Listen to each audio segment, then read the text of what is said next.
All right. What's up, folks? Let's go ahead and get into it, man. Let's get into this live stream on poverty in America. Poverty in America, and as we take a look and go into, I would say, like an in-depth approach. We'll see how it goes. What's up to my brother TB in the building? And just look at things, man. As you know, in the city I'm in Las Vegas, as Vegas goes through its transitions, being kind of a tourist hub of America, an economy that is built around tourism by Americans, not so much just global tourism, but Americans traveling from other states, as well as people coming in from other parts of Northern America, or the Americas, and Asia and Europe as well, making this is a tourist destination, a hub, an adult playground.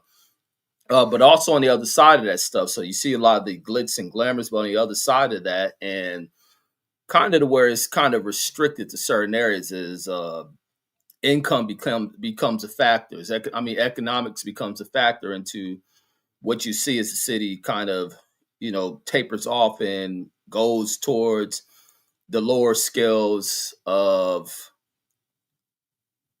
where we see things, like as far as the bottom of the bottom, and you see poverty everywhere. Drug addiction also sometimes includes homelessness, and we're seeing that just rapidly, seeing the rise in foreclosing, seeing people losing their homes, having to downsize or downscale, just based on what we're unable to afford. And we were having a conversation earlier, and that's kind of where the topic comes from. Most of the topics for Friday comes from conversations. But go ahead, Brandon. Are you on Yeah, mute? can you hear me?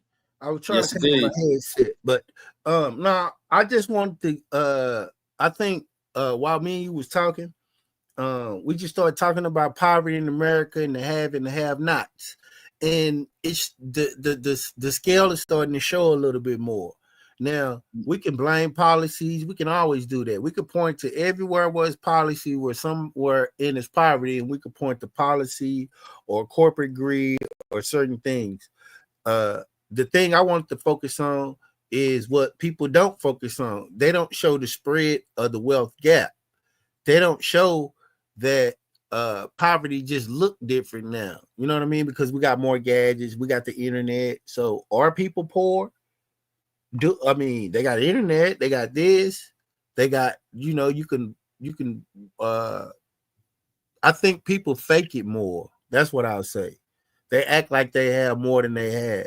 I think it was harder to do that, especially during the 80s. I can just see I was coming up in the 80s.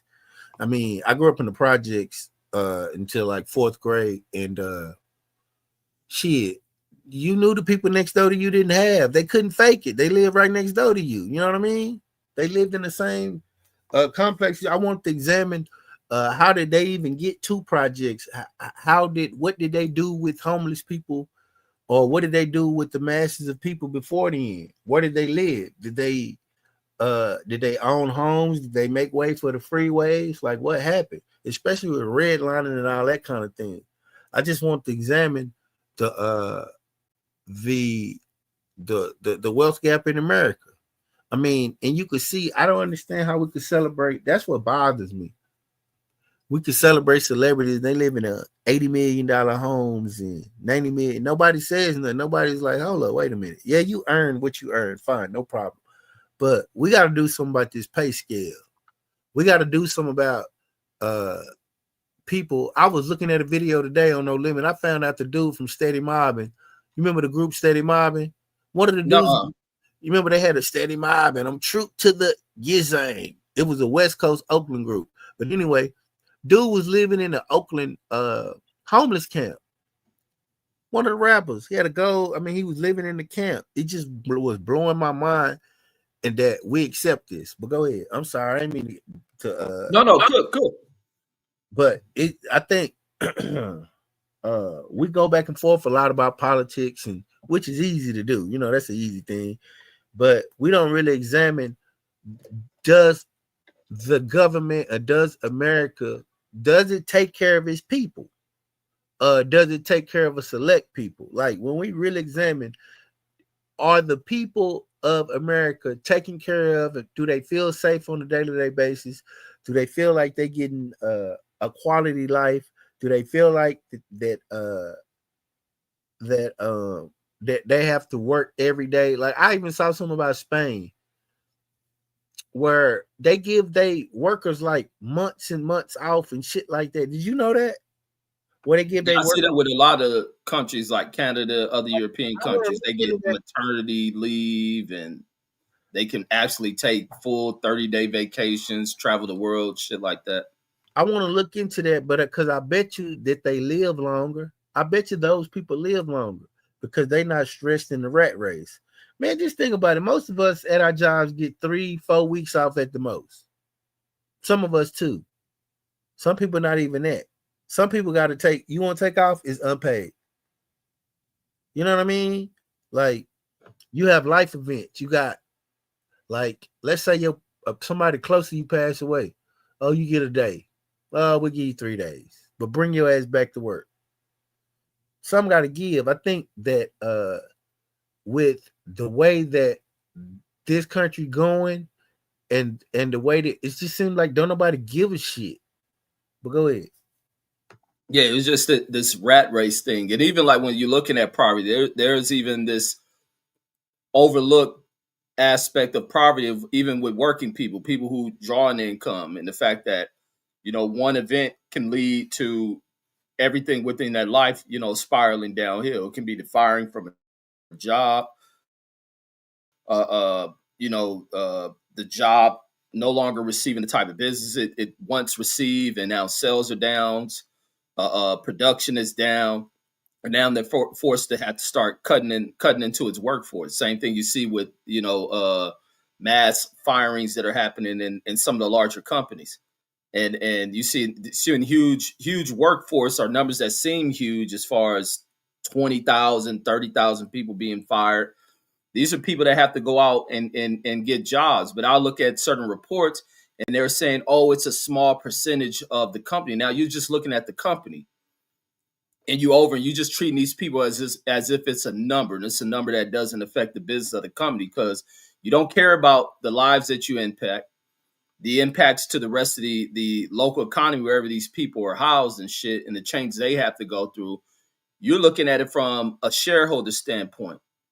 And that's where things are heading, where you don't have any compassion for the human life or the impacts on people, but you look at it from people who are invested in these companies through the market, and the fact that AI is starting to replace a lot of shit. It's a lot of automation that is coming in here, taking up the work that humans can do, and it can lead to where a company can view it and see these machines can help us to downsize the scale of this company or as far as our workforce. So now we don't have the companies viewing it.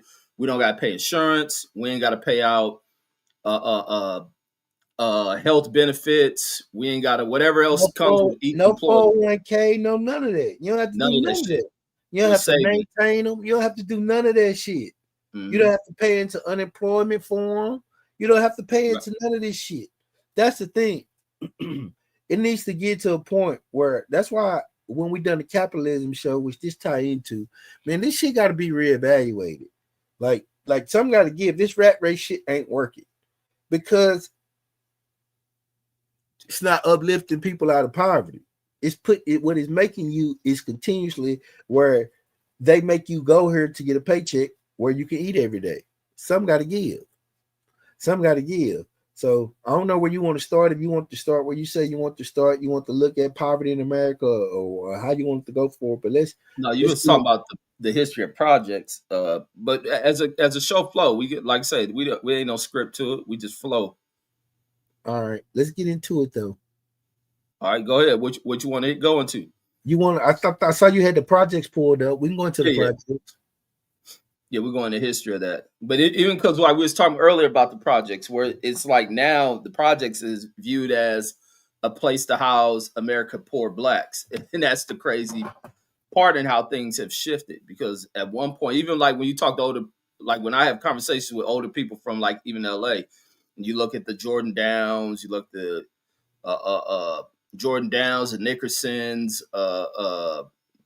all the other projects throughout Los Angeles, and you hear stories of like whites that once lived in these projects, and they were intermixed. But even across Chicago, New York, all of them, there's a place to house, this vast population of European migrants who are coming over to this damn country.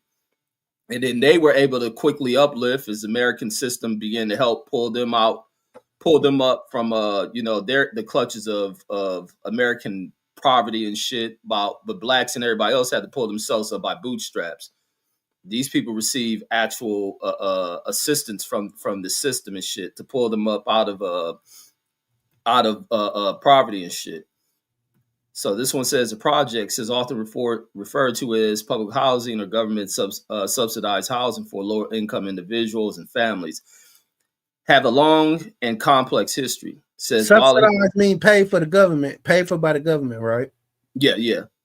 And it says while it has been a source of affordable housing for many people, says it has also been the subject of controversy and criticism. Let's take a closer look at the history of public housing, including the origins, development, and challenges. The origins. The project has, let me blow this up for people trying to view it or reading it. And he says the project has its roots in the late 19th and early 20th centuries when housing conditions in urban areas were often deplorable. In the United States, cities were rapidly industrializing and immigrants were pouring in from Europe and Asia, seeking work and a better life. However, housing for those newcomers were often overcrowded, unsanitary, and unsafe. In response to these conditions, social reformers began advocating for government intervention to improve housing for the poor. Under the New Deal, that's Roosevelt, under the New Deal enacted by President Franklin D. Roosevelt, the Housing Act of 1937 was passed. It launched the start of the federal public housing program. The goal for the projects was to improve affordable housing for low-income families, while also creating jobs and stimulating the economy. But the program came to the detriment of some Black families in America. According to the National Low-Income Housing Initiative, before the Housing Act was officially passed, Techwood Homes in Atlanta was one of the first public housing projects to be constructed under the New Deal in 1935.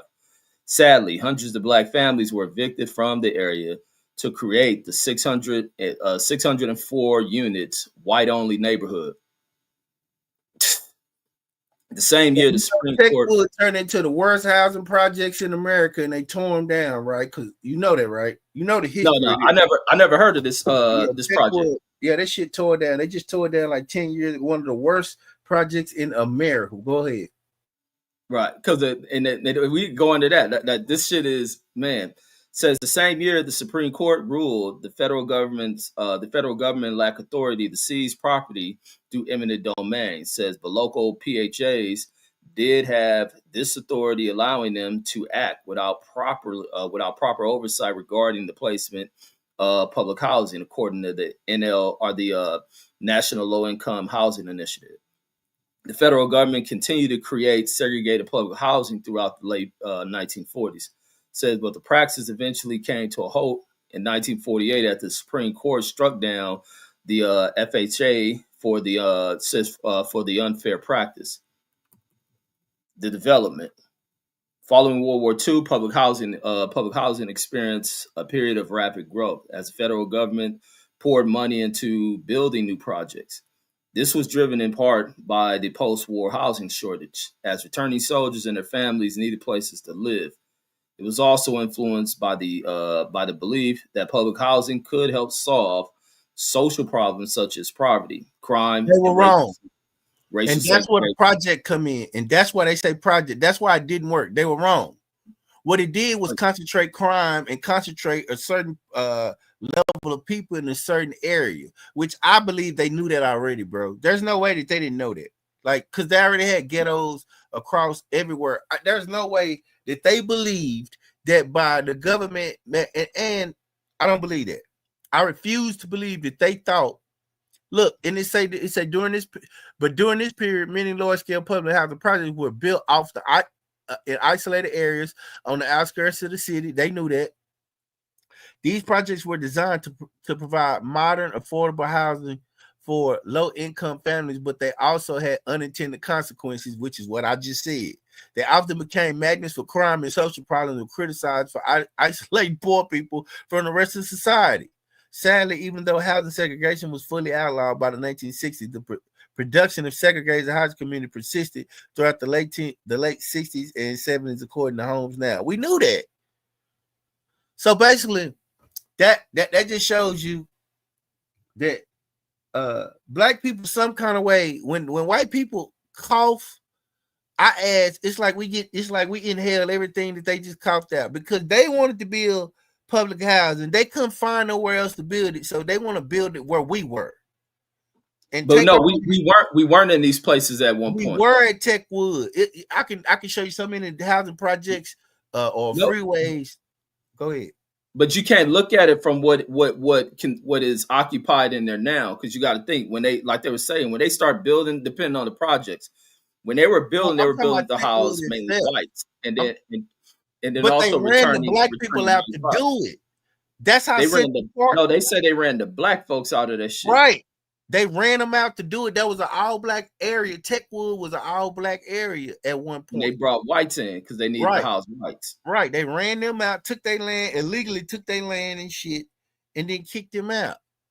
Mm-hmm. And then built the housing project. They did the same thing at Central Park. That shit was an all-black, it was called Seneca Village.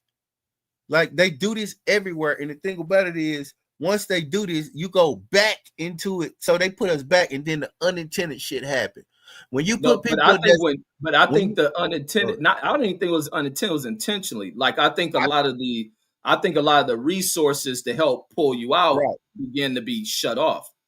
When whites were the main occupiers of projects, their resources to help lift them up, as far and as well as upper mobility with the jobs in the area where the projects were, because you got to think it was manufacturing, all type of shit along these areas to house these people who just arrived to this mug.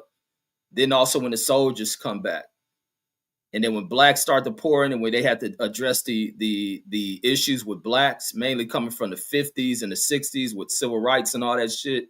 Pull up y'all LA shit. You got a little video, a little small clip of pictures of the Jordan Downs. It was one of the projects that used to be military barracks.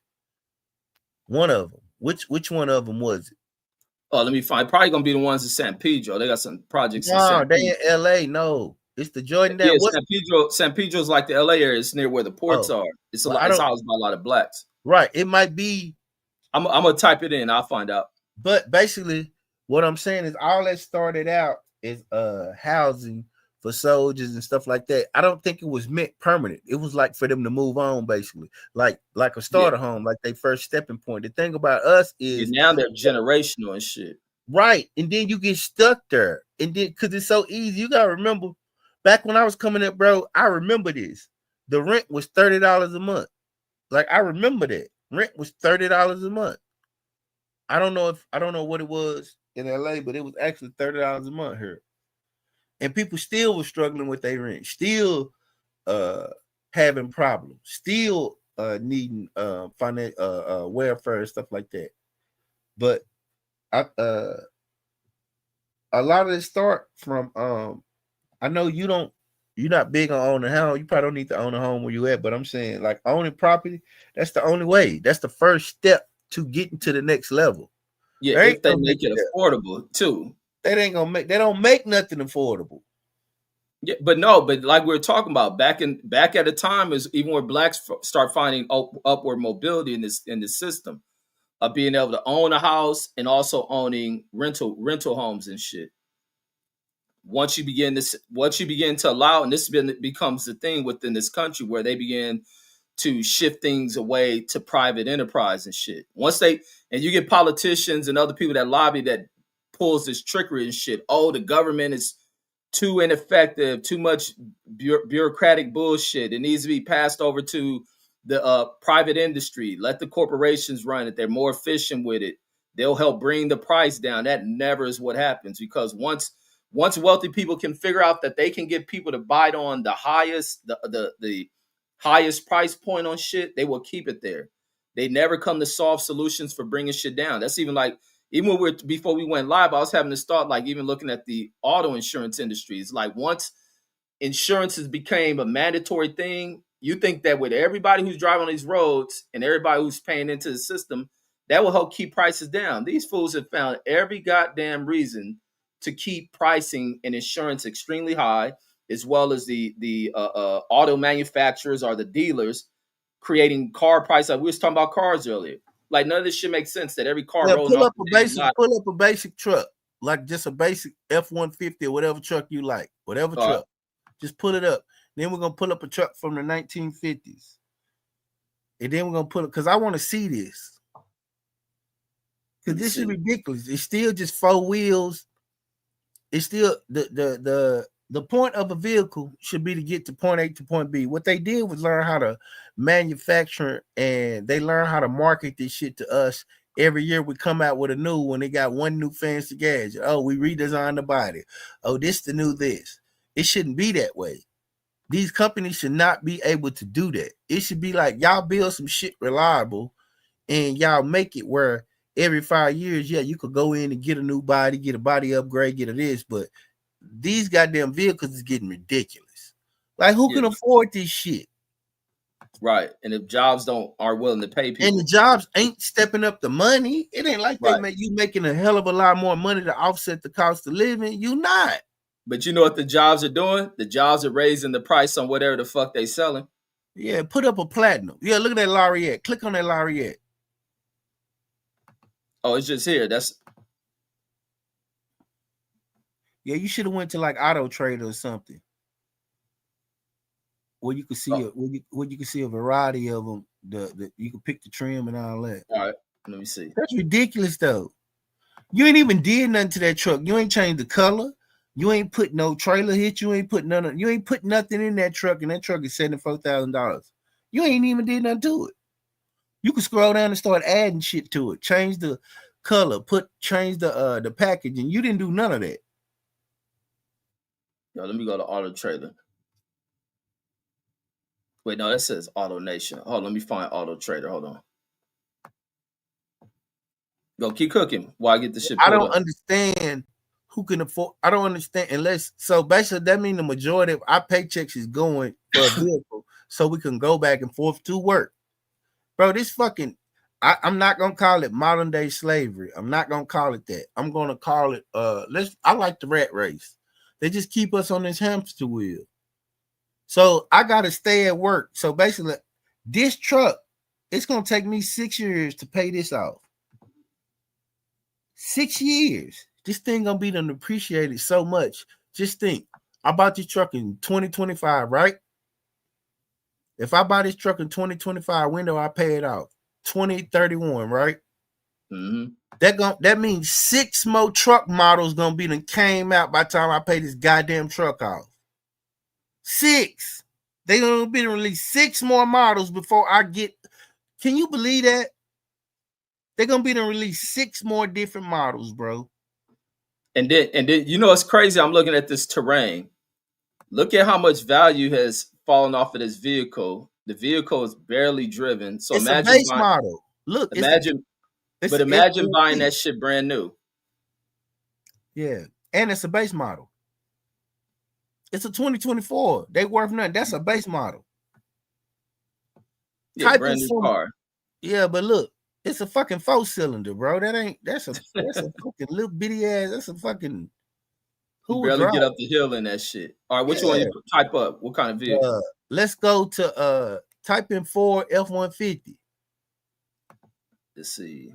You should just better click down, and it should go Ford, and it should say Ford.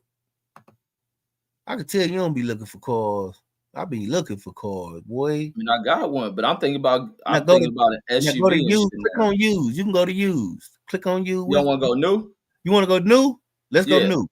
That's what we're talking about. The new Let's scroll down. Let's scroll down. Wait, how do I get to the model? We're gonna go to the trend. All right, let's go to keep scrolling. No, scroll down some more. No, I'm trying to type in just F-150 first. No, we're gonna change the trend. It already pulled up the F-150. You need to change the trim. No, I got Ford. It's pulling up a bunch of different cars. Oh, okay. Go to model F-150. Click on Yeah. model. Oh, there we go. And then we're gonna go. No F-150. They got an E350. They do got an F-150. You tripping? It ain't highlighting. I wonder why. Oh, you They want tripping? you spend that money. No, scroll up, Reg. Oh, that's a big ass box truck. It should be scrolling the F-150. There, the F-150 right there. there. There you go. Here you go. They down here. Oh, you tripping? What's a Lightning? That's a higher end one? Electric. All electric. Okay. Yeah, we don't want that shit. All right, you see that? A brand new Lariat, $66,000. Look at that, a Raptor. Click on that Raptor. Wait, that's this one, yeah. Yeah. Now let's look inside this thing. How much is this thing? 116,000. it probably basic as fuck in there. No, it's not. It's not. That's the one with the big engine in it. Look, you get the big tires. What is them 28s? Man, that shit like some redneck shit. Man, we drive them down here, Reg. I love that. I want one. We drive these. Look nice to you? Hell yeah. Reg, that's y'all Southern motherfuckers, bro. Crazy. Hell yeah. All terrain. Let's look on the inside. Nah, that's not worth no 116. Keep going. That's what I'm saying. You get the panoramic sunroof. I think you get the big engine. I think that's you get basically like you get the high performance engine like the super. It's like the equivalent of the Hemi. Yeah, I hear them when people be driving, they always driving the motherfuckers fast as hell. Yeah. 116. Look at that. $116,000, bro. Yeah, that's the cost of a one like a BMW and shit. Damn, your car cost that much? No, them brand new ones. Fuck that, Reg. All right, let's get back out of there. They all competing in price. Now look at the engine. Scroll down. You know it got the high engine. Scroll down. You probably got a 6.2 in that motherfucker. 5.28 cylinder supercharged. Yeah, I know it had that supercharge in there. That's why. It's that 5 miles. You get 15 city, 18. Yeah, it's guzzling the fuck out that gas. So how much is the note on that?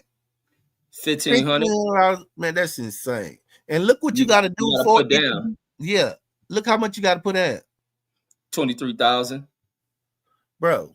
With very good credit. Who doing that? Let's see if you got average credit or fair credit. 2,000 probably.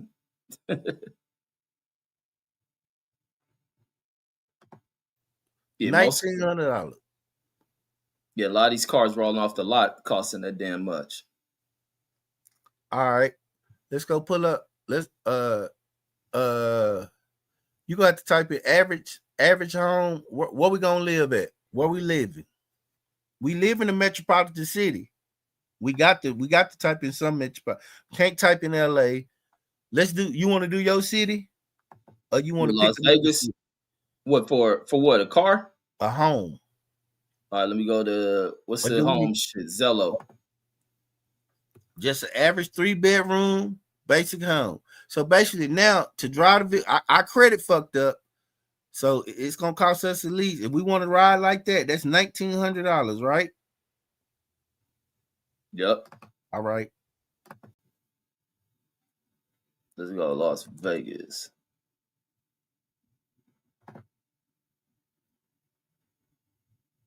God damn. Yeah, I told you the prices out here high as fuck. You got that set like that, bro. That's because you want to live. No, I don't. That's how the houses are here. The median price on homes is like 460,000 or some shit like that. Okay, let's do that 550 then. Fuck it. Let's just click on that basic 550. Even though that's kind of fucking high and you know it. So man, that shit is average price in Las Vegas, bro. That shit is average, homie. That's a nice house, though. Is that concrete heated? Who? That house was built in the 80s or the 70s. Yeah, it looked like 80s. I like it. Scroll over. Hit it again. God damn. I like that. See, I like that wood.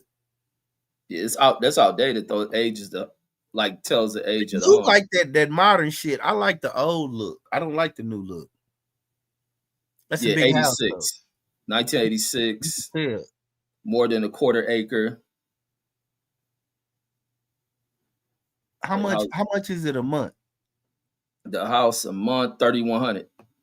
God damn. So we already damn near $5,000 a month before we Yep. even paid anything? Yep. But let me try to see what area this is. And then I'm gonna tell you what kind of area this is. Oh, this in the motherfucking hood, homie. No, it's not. Yes, it is. It's in the old ass area. It is that Owens and North Hollywood, if anybody know. This shit ain't too far. Lake Mead. Anytime you near Lake Mead, this far back, yeah, you in the hood. You in there with meth Lake heads. Mead is the lake that the military occupied. They won't let y'all see. No, Lake Mead is where the lake that feeds is what where the Hoover Dam is. That's called Lake Mead. Which one of them lakes is they won't let nobody see? Oh, I don't know about that. That the military occupied, yeah. Out here in the Vegas, no, there's no lakes near what you call this near. It is. This near Fort the air base. This is near the air base. Yeah, it's no and anywhere near the military bases, the areas are fucked up. Yeah, there's no lakes out here that I heard of. So can you drive around can you drive around that lake? The where the Nevada Dam Lake? Lake Mead, yeah. Yeah. Okay. That must not be the lake. It's a lake that that's restricted. Yeah, no, not out here. But yeah, this is in the fucked up area too. Okay, so now we at $5,000. Now what kind of job we got? Working the crap tables. Come on, bro. How much we make? All right, let's go to the casinos. Let's see how much we make at the casino. Let me see. Because we already at $5,000. We got $100,000 vehicle and $500,000 house. What kind of we work at the crap tables? What they make? Dealers annual. Let me check annual. Shit, you can pull up the actual website. We can go on Las Vegas. We can pull it up. The salary might be right there. Yeah, I see they make somewhere. But where am I looking at? Almost these casino dealers, because they make some of them make a lot from tips and shit, which is a whole way to earn. All right, let me put a Las Vegas casino dealer. You ought to go on the website itself and go to hiring, and it'll show you how much that shit is. Like we trying to get a job there. Let me see. Let me check that out. Go ahead, keep cooking. Because you click on careers, like go to one of the websites and go to the bottom of it or go to the top. You'll see somewhere where it say careers and click on that, and then we'll see if we can look at that shit.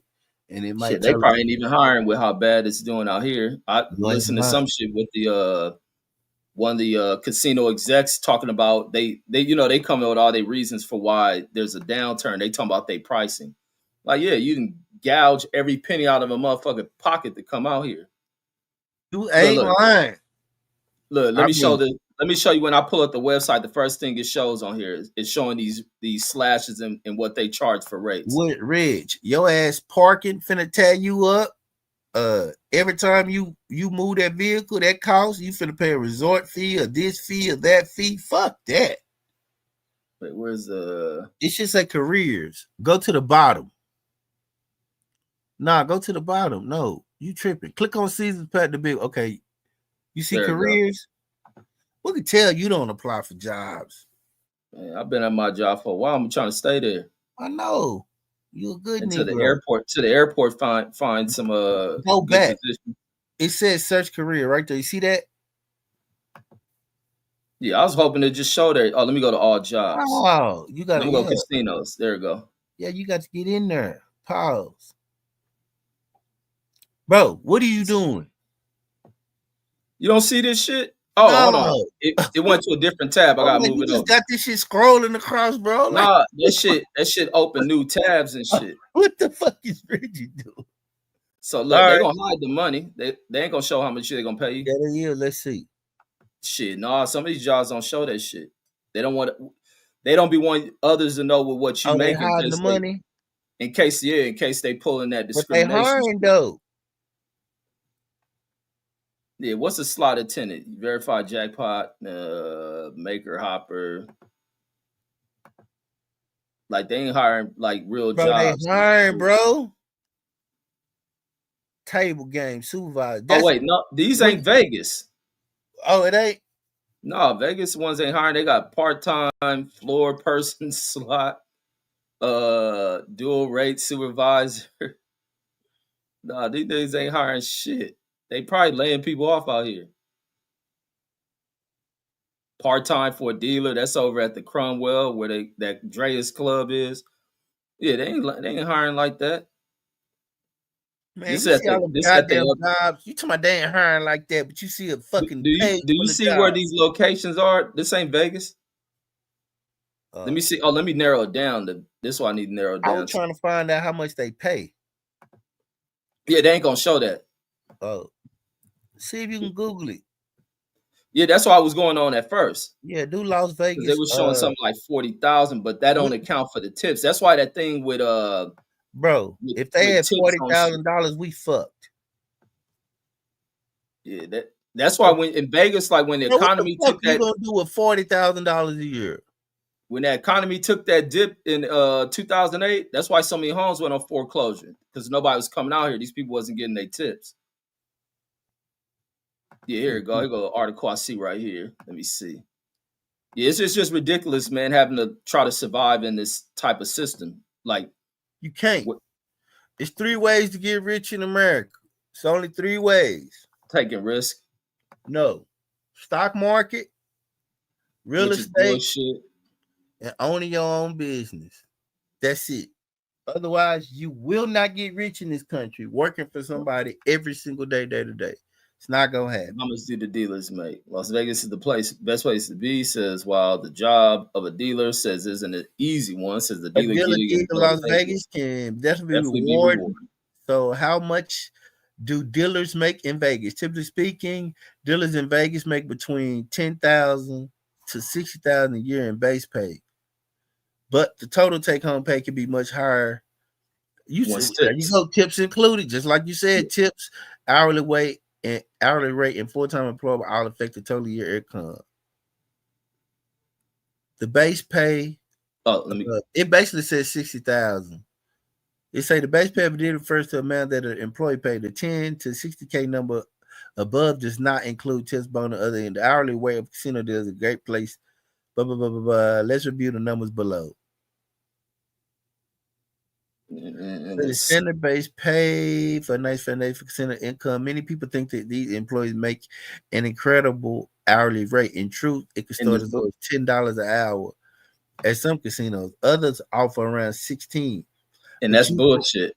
They say, but you won't find any that go but you won't find any that go much higher than that amount. Damn. See, and that's the bullshit.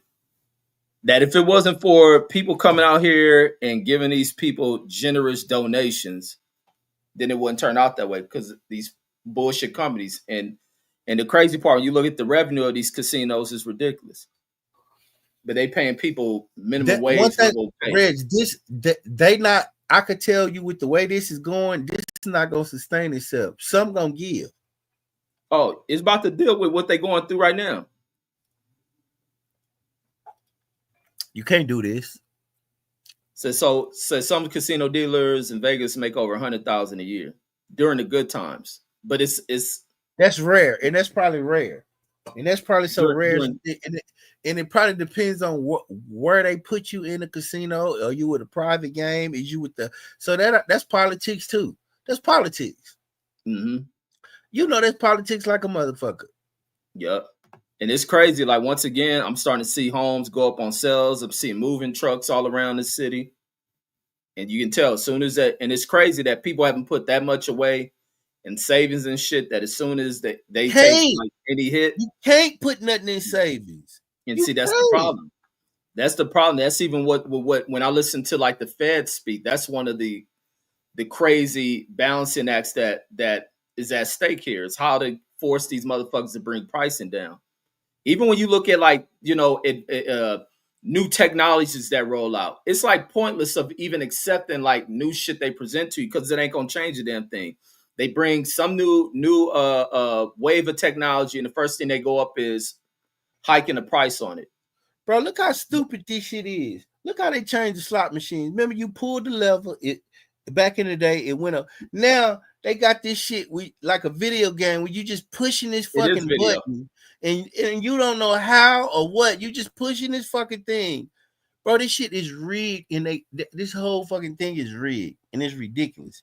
And it's getting to the point where it's becoming unsustainable. Think about it. If you lose your job, how long do you think you're supposed to be able to sustain yourself? How much in savings is you supposed to have? Oh, you're supposed to have at least 6 months. Okay, how much do you really have? How much? Right.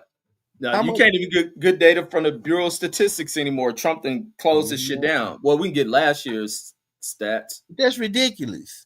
Bro, people people front, yeah, you might have enough to make it for 6 months, but you ain't got shit coming in. That's with nothing coming in. It's hard when everything going out. You know what I mean? Yep. I think I'm just at a point where it's like, goddamn, when is it enough? You know, you work all these years, you do all this shit, your ass get old, and then it's like the old motherfuckers when they retire. They retire, and then your ass in a nursing home, and it's like, man, fuck that. You're not even old enough. You can't enjoy your money. You got all this fucking money. Right. To hell with that. But see, that's why it's like this thing to push for, man, motherfuckers got to come in with actual solutions. Everything about how much money this motherfucker. That's why I can't stand listening to, I ain't gonna even say the dude name, but listen to anytime any of these motherfuckers get out there to talk about how much money we done pulled in or how much wealth this person got. Like that's not nothing average Americans want to hear. They want to hear the solutions that you bring to, and especially the lower the cost of shit. Technology was meant to bring down the cost for companies, the production of shit, and therefore the customer is supposed to also see a benefit in any improvement in shit. You don't. They bring out some presentation of new, even when you look at cars, even with cars, they have presented these modernizations of cars, but these cars are made cheap as fuck. They can probably roll them off production line extremely quick, all these plastic parts to them, but then they costing you 3 times of what they probably used to cost from back in the day when they even build them shits probably cost more than what they do now. And it's bullshit with companies constantly saving money, but can, what do they call that term? The term I'm looking for, where it's jacking the price up. But it's also where they inflate, but it's another word, mark up the price. You can mark the price up triple times of what production costs. We get products that made with cheap ass labor brought over here and sold to us at a maximum damn rate. And people buy into it and we accept it. And then we become so materialized and shit in such a consumer driven damn nation. Like we gotta have shit, and we paying these high prices to this shit. And then decades later, realizing how none of that shit was of any serving to it. It didn't satisfy a goddamn thing. You just realize you don't have shit from it. Like that's why you get some people even are starting to move towards, and it's a smart way of being, the minimalist way of doing shit. I agree. That's hard, but I believe it's the best. I bet you'll get a better quality of life out of it if you discipline yourself to do it. Living minimalist, living a minimalist life, I guarantee. But I already told you. I just think this shit is gonna get worse and worse. I just do. I don't see where it's like, oh, we make this big turnaround. Oh, we turn, man. People gonna keep getting more greedy because there's nothing to stop them. They're gonna keep acquiring more. Now let's look at the most expensive house in Vegas. We just seen that one. Pull up the most expensive. Expensive is ridiculous because, and this is the other thing. I'm gonna pull it up because when you look at Vegas, even with its high end real estate, the prices were never the height of what they're selling them at now. Like they're going up to like 30 and 40 million. Before, like mansions in this mug were like $10 million. Like even for some of the largest one, now they selling these motherfuckers for $30 million and shit. Hold on, I'm gonna pull this shit up. That's like Oscar when he was selling his home out here. He was putting on the market for 20 million, but he only paid like $9 for this shit. Let me see. It's ridiculous, bro. And then we're gonna look at the homeless people. I want you to show that homeless video that you recorded earlier after we look at this fucking house. Are you talking about the fool on that bike? Yeah. Then let me go high to low. Here we go. Yeah, here go the homes right here.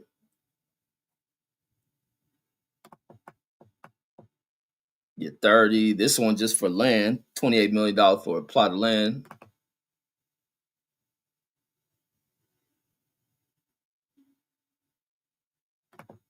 And this one ain't even the funkiest like design you can get for a house. Like this is throwing shit at motherfuckers.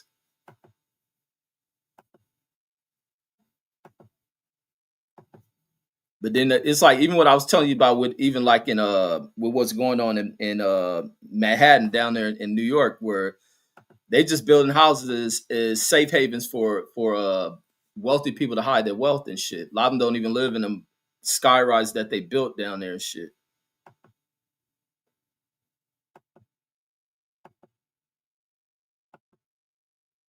Yeah, that mug nice, but yeah, that's extremely high for what they start doing with the cost of living out here and shit. Bro, that's a $7 or $8 million house, bro. That is not no 30, 20 nothing. Exactly. What the fuck is wrong with these people, bro? This is ridiculous. Yeah, nothing special to this shit. Ain't nothing in that house. Like, I don't even know if I even like that indoor pool shit. I don't even think I would like that every day. You know what they call? They created some old stupid ass term for that shit. This shit is called what do they call that shit? It's called that like where the houses have these transition of indoor outdoor. That shit is called bio. Is it called no, not biometric? It's called something metro. I forget the name of that shit. Look at this shit. Look at that. Man, that shit ain't plush. Ain't no greenery. Ain't no waterfall. Man, what the fuck is that? Your views ain't there. The Vegas Strip on the side of that motherfucker. Your backyard is facing this golf course shit. No. I'm telling you, man, these developers and this grease shit, they come out here with some of the dumbest shit. Bro, they basically just built this shit, and that shit looked like it's in the middle of the desert. Yeah, it's out. It's on some golf course shit. Then they start building them in the mountains. Let me find one of them. They start when you look out here, man, fuck these mountains up, carving into the side of the mountains and shit. Oh, let me see if they got one of these homes. They're going all this shit. $1 million house. All this shit is extreme. And then you don't get no yard. You pay all that money on this shit. And then you can't even build pools no more. That's the other thing out here. Oh, wow. What happened? Because of the droughts. They limit the size of your pools and shit. This is shit they carve in the mountain. Yeah, but no, it's some other ones like going up towards Henderson where they got high in the mountains.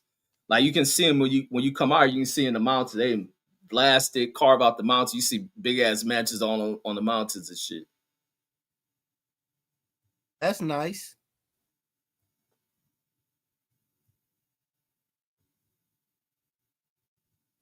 Now, most of these houses probably gonna be empty, right? Yeah, ain't nobody buying that shit, man. Okay, like I said, I be looking on these sites, man. Them homes sitting there for like 2 and 3 years. Where the homeless people live? On the strip. You ain't heard about Vegas homelessness? Man, keep talking. Let me pull up some shit because they got I'm gonna pull up a documentary on it.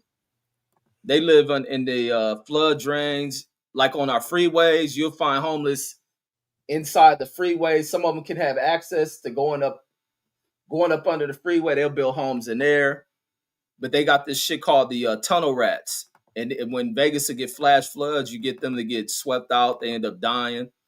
That's insane. Oh, I'm gonna show you this shit. Keep cooking. I'm gonna show the underworld. So that time recently when it flooded in Vegas, a lot of them died down there. Yeah, because they don't get warnings and shit. That's ridiculous, bro. That's ridiculous. So now people living in the fucking sewer systems. Yeah, it's ridiculous. And I wonder. You know what? I'm not gonna say that. I almost triggered you. I ain't gonna trigger you. Oh, talking about Trump. I ain't gonna say nothing. You brought his name up. Got you. No, I ain't gonna trip on that. Everybody know I don't like the motherfucker. What I'm saying, you said it. I just wanted to be known. I didn't bring his name up. You did.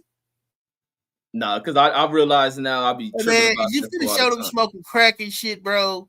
Man, it's the documentary. Okay, I told you, man. I showed when I recorded that dude on that bike house.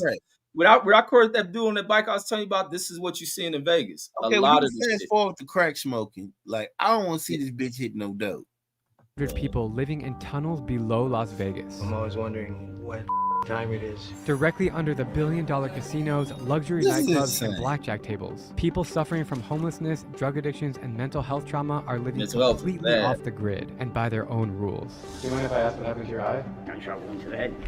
Yep. I want to find out what this hidden community is like, how these people ended up down here, and shine a light on this mysterious underground world. Down we go.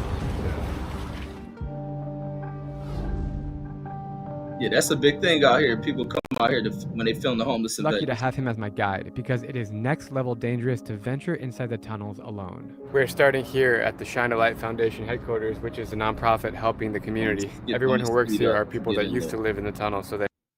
Where are you from? Boise. Boise? Back that up. Have you been down here many times? This one is like, it changes a lot. See the strip?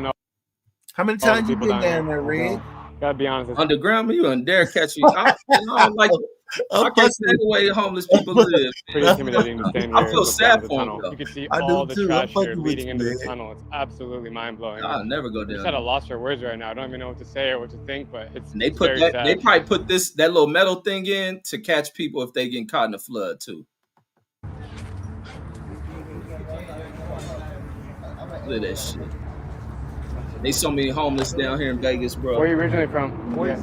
Boise? I'm from Boise. What about you, man? I'm from Riverside, California. Oh, nice. Why did you choose this spot over other spots? So many homeless white folks out here. Like he's caught and everything, but because of them drugs. They kind of pushed.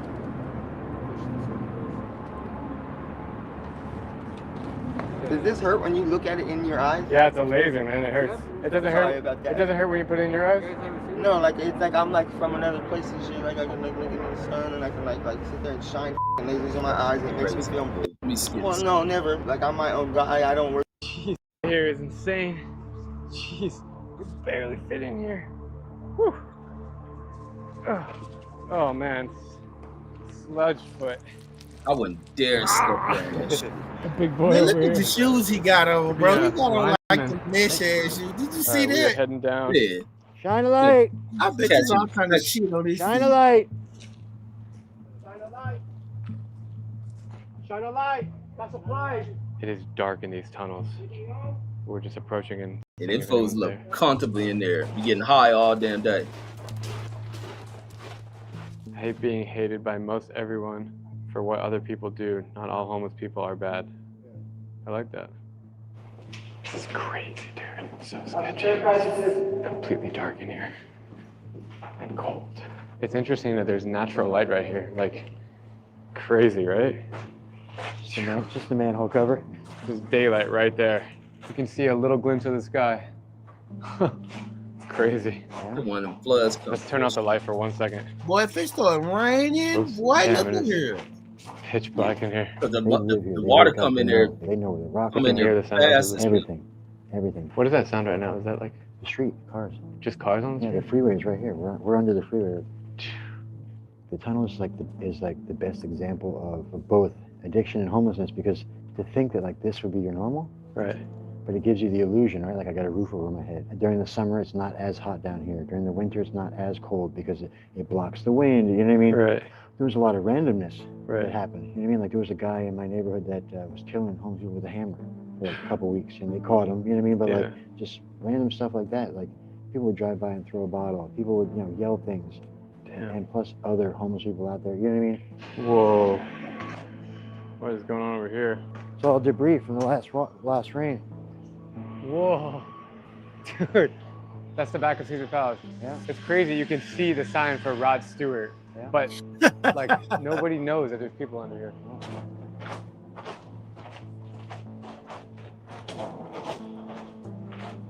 Why did you originally come to Vegas? I was getting in a lot of trouble back home, and I had a friend that lived out here. He was All right, Reg. He was a That's cook. enough. We don't want to get no copyright. Right. But yeah, that's what you see. You see them living in the freeways, like because they start clearing that shit out. That's why they start making these then what they call that shit? Like it's a moratorium against homelessness out there, but they still can't stop it. It's too widespread. They'll move encampments from here to here. They go up under the freeways. You'll look in the little grooves, like where the freeway bridge is held by those little slanted little arches that they'll sit them on. They'll set up camp all up in there. Man, they just everywhere. They be in front of people's neighborhoods. And then that's the other thing, the RVs. LA's even worse. I think LA got the worst homeless population in the country. But it's RVs everywhere, these raggedy ass RVs. They smoke out of the mugs, get high all day. Like, it's bad. That's ridiculous, bro. That's sad. And it's a condition of capitalism and what with the greed and shit. The conditions that they have created within this country and shit. When you say JP Morgan just built a new building in New York, pull up that building. Yeah. I want to see video of that new building. Oh yeah, absolutely. JP Morgan, that's the financial banking house, right? Yep. They got a nice ass building. Brand new skyscraper in New York. But the economy doing bad and people in poverty, but they building brand new fucking buildings. Ridiculous. Oh, it's not the same. See, you looking at it, okay, cool, all right. Either you got the money or you don't. That's the way I look at it. Fuck it. Yeah, they building all type of shit out there. This one got like crazy ass architecture to it. They let me see redefining engineering on this shit. Good architect. Look how the building looks. Question of ourselves: where is just floating. The greatest corner, the greatest? When did they build that? The greatest neighborhood just opened this in New York City, and everybody in the room said, "Look how they brag about it." It's right here at 270 Park Avenue. Yeah, you was right. This shit don't serve a purpose to nobody else in the economy but the wealth. Towering 1,388 feet over Midtown East is JP Morgan Chase's new global headquarters. Look at the bottom 270 of it. Park Avenue. Like it's this bustling avenue is home to luxury high-rises and neighboring Fortune 500 companies, a gem for real estate. But construction isn't the only thing making noise on Park Avenue. Days into the new year, the bank notified its employees about a return to the office. The mandate would be for 5 days a week, starting as soon as March. The conversation has since sparked backlash from workers.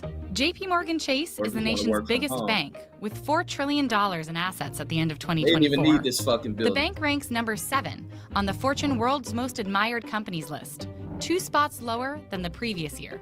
Could sky-high terraces and a decked-out food court at its new headquarters be enough to win over workers in New York?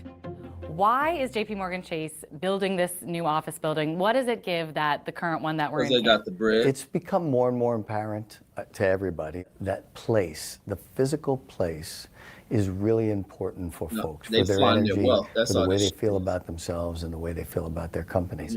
David Arena is the head of global real estate at JP Morgan Chase. They're doing too much talking. He says the building was designed with employee wellness.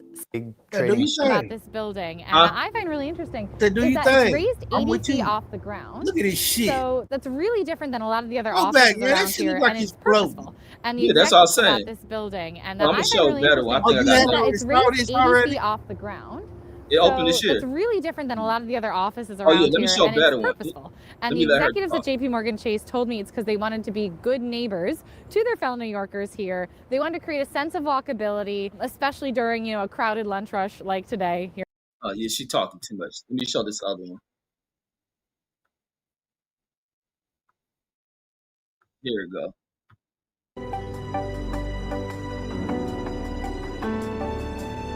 Look at these tall ass buildings.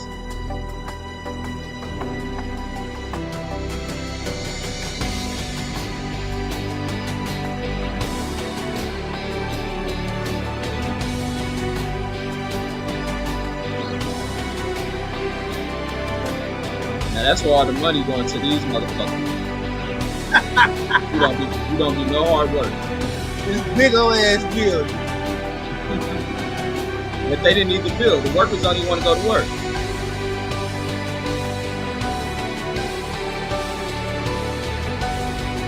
The workers want to stay home.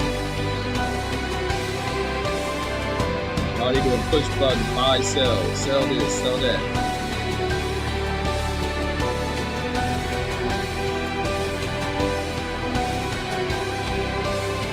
Looking nice in here though.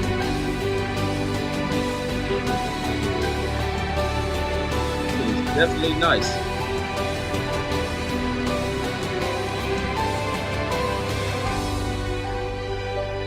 270 Park Ave. Ridiculous. Yeah, just flaunt a statement of wealth, the wealth that they earn from. Look at the Apple headquarters. Let's pick some more headquarters and see. I want to look at some more people. I want to look at these billion-dollar ass buildings they build. Million is a thing of the past. Pick another one. Who else? We know Apples. I know Apples is cold. Who else is cold? Yeah, no, I'm gonna show that one because I never seen it. Oh, that one cold. Yeah, he said $5 billion headquarters. Let's see. We'll go 5-minute video. Let me pull this one up. Let's go here.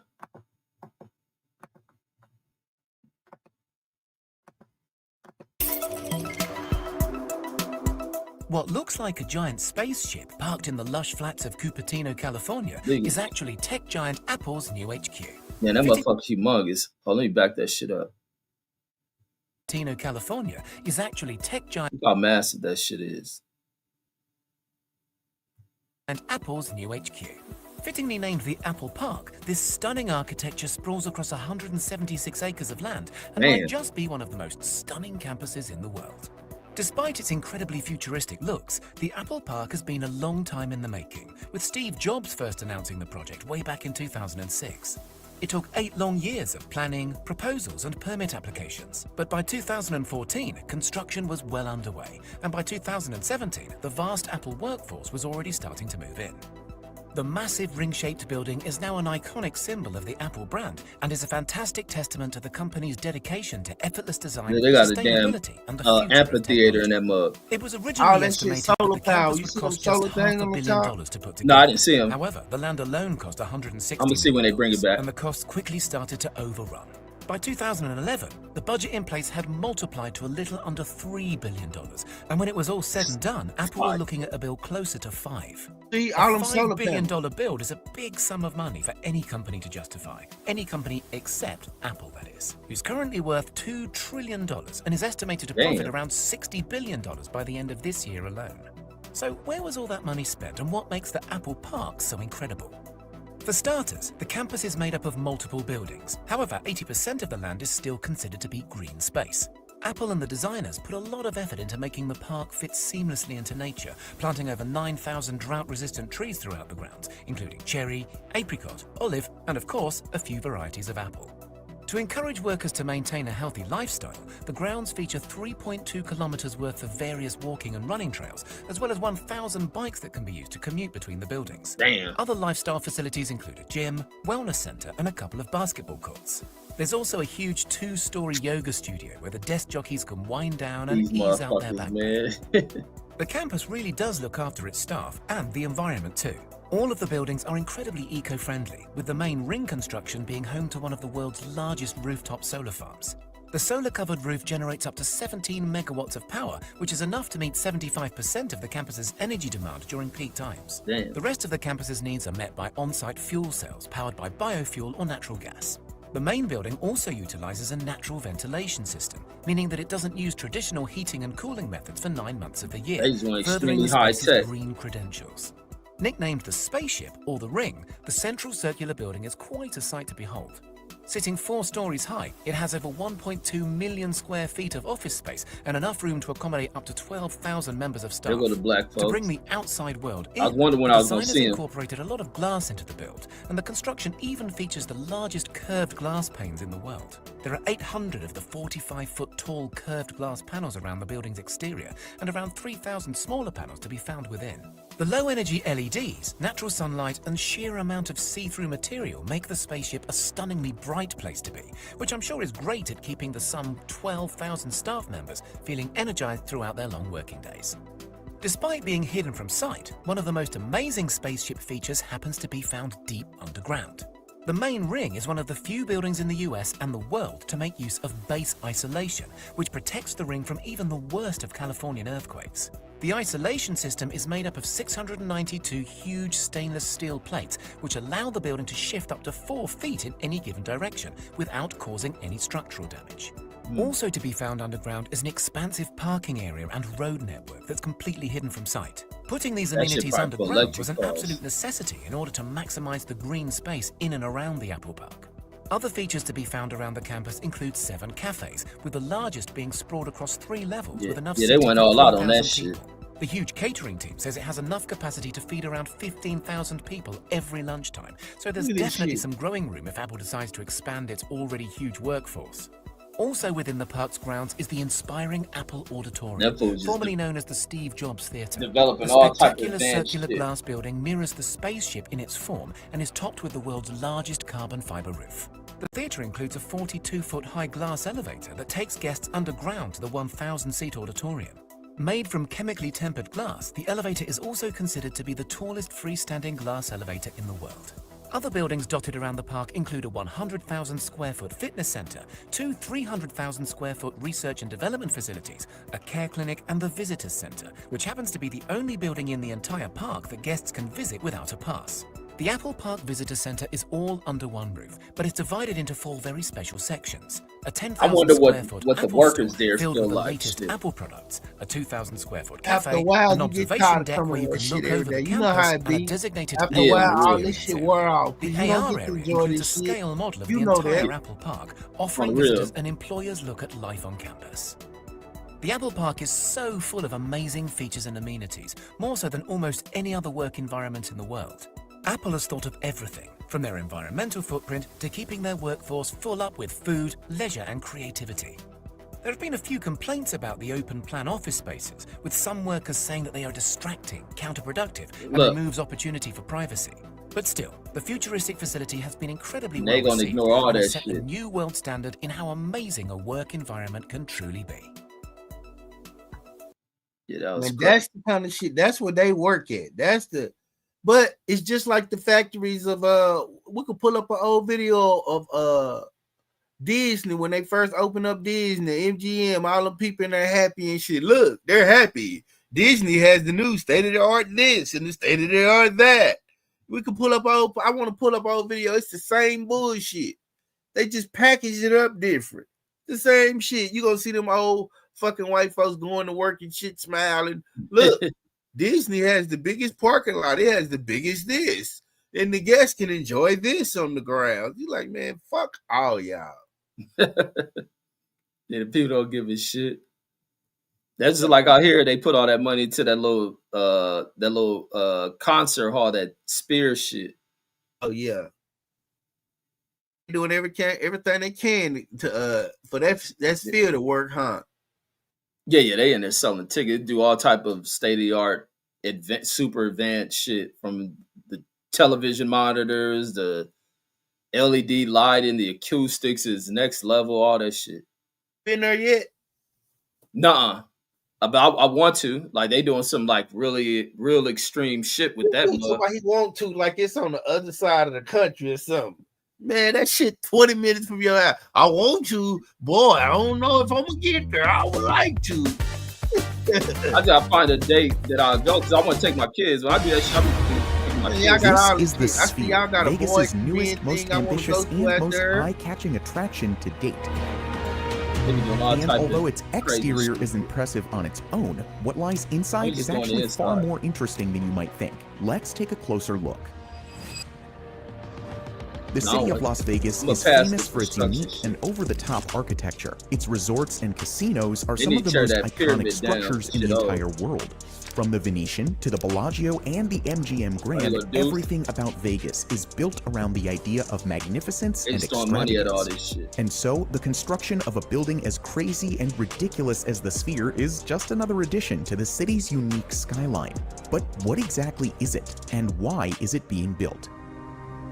The Sphere is a music and entertainment arena located just a block away from the world-famous Las Vegas Strip.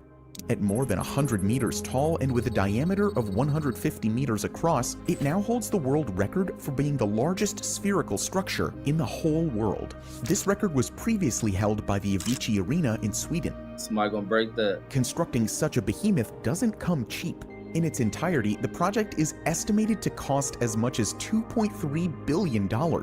This makes it the most expensive entertainment venue in Las Vegas's history. Given its sheer size and almost perfectly spherical shape, construction was no easy feat. The engineering behind this building required lots of complicated math. But don't worry, we won't go to Las Vegas. So in order to stand out, the Sphere had to offer an experience that couldn't be had anywhere else. And they certainly achieved this. For one, the interior will feature a massive wraparound LED screen that follows the dome's curvature. Though it is quite small compared to the behemoth one on the outside, the indoor screen is still impressive on its own. With a total surface area of 15,000 square meters, it will be the largest and highest resolution wraparound display in the whole world. To create the best possible content for this incredible screen, the creators behind the MSG Sphere had to engineer their own unique camera system, called the Big Sky. This system is one of the most powerful in the world, allowing for 18K footage with 120 frames per second. If you're not familiar with these numbers, trust me, this is a lot. But not only that, the venue will also be equipped with some of the most advanced and cutting-edge audio technology. It will boost an impressive spatial audio system consisting of more than 160,000 individual speakers. This means that everyone inside will experience the same audio quality. Even someone in the furthest seat from the stage will perfectly hear what's happening. This would also allow for playing multiple languages at once. The person next to you might be listening in Spanish while you are listening in English. The president of the Sphere has even described the audio by saying it'll be headset sound without the headset for every seat in the house. But the experience doesn't stop just with the audio visual. Some 10,000 of the seats will have haptic technology installed on them. Viewers will physically feel the on-screen experience in real time. In addition, 4D elements such as wind and scent are also present.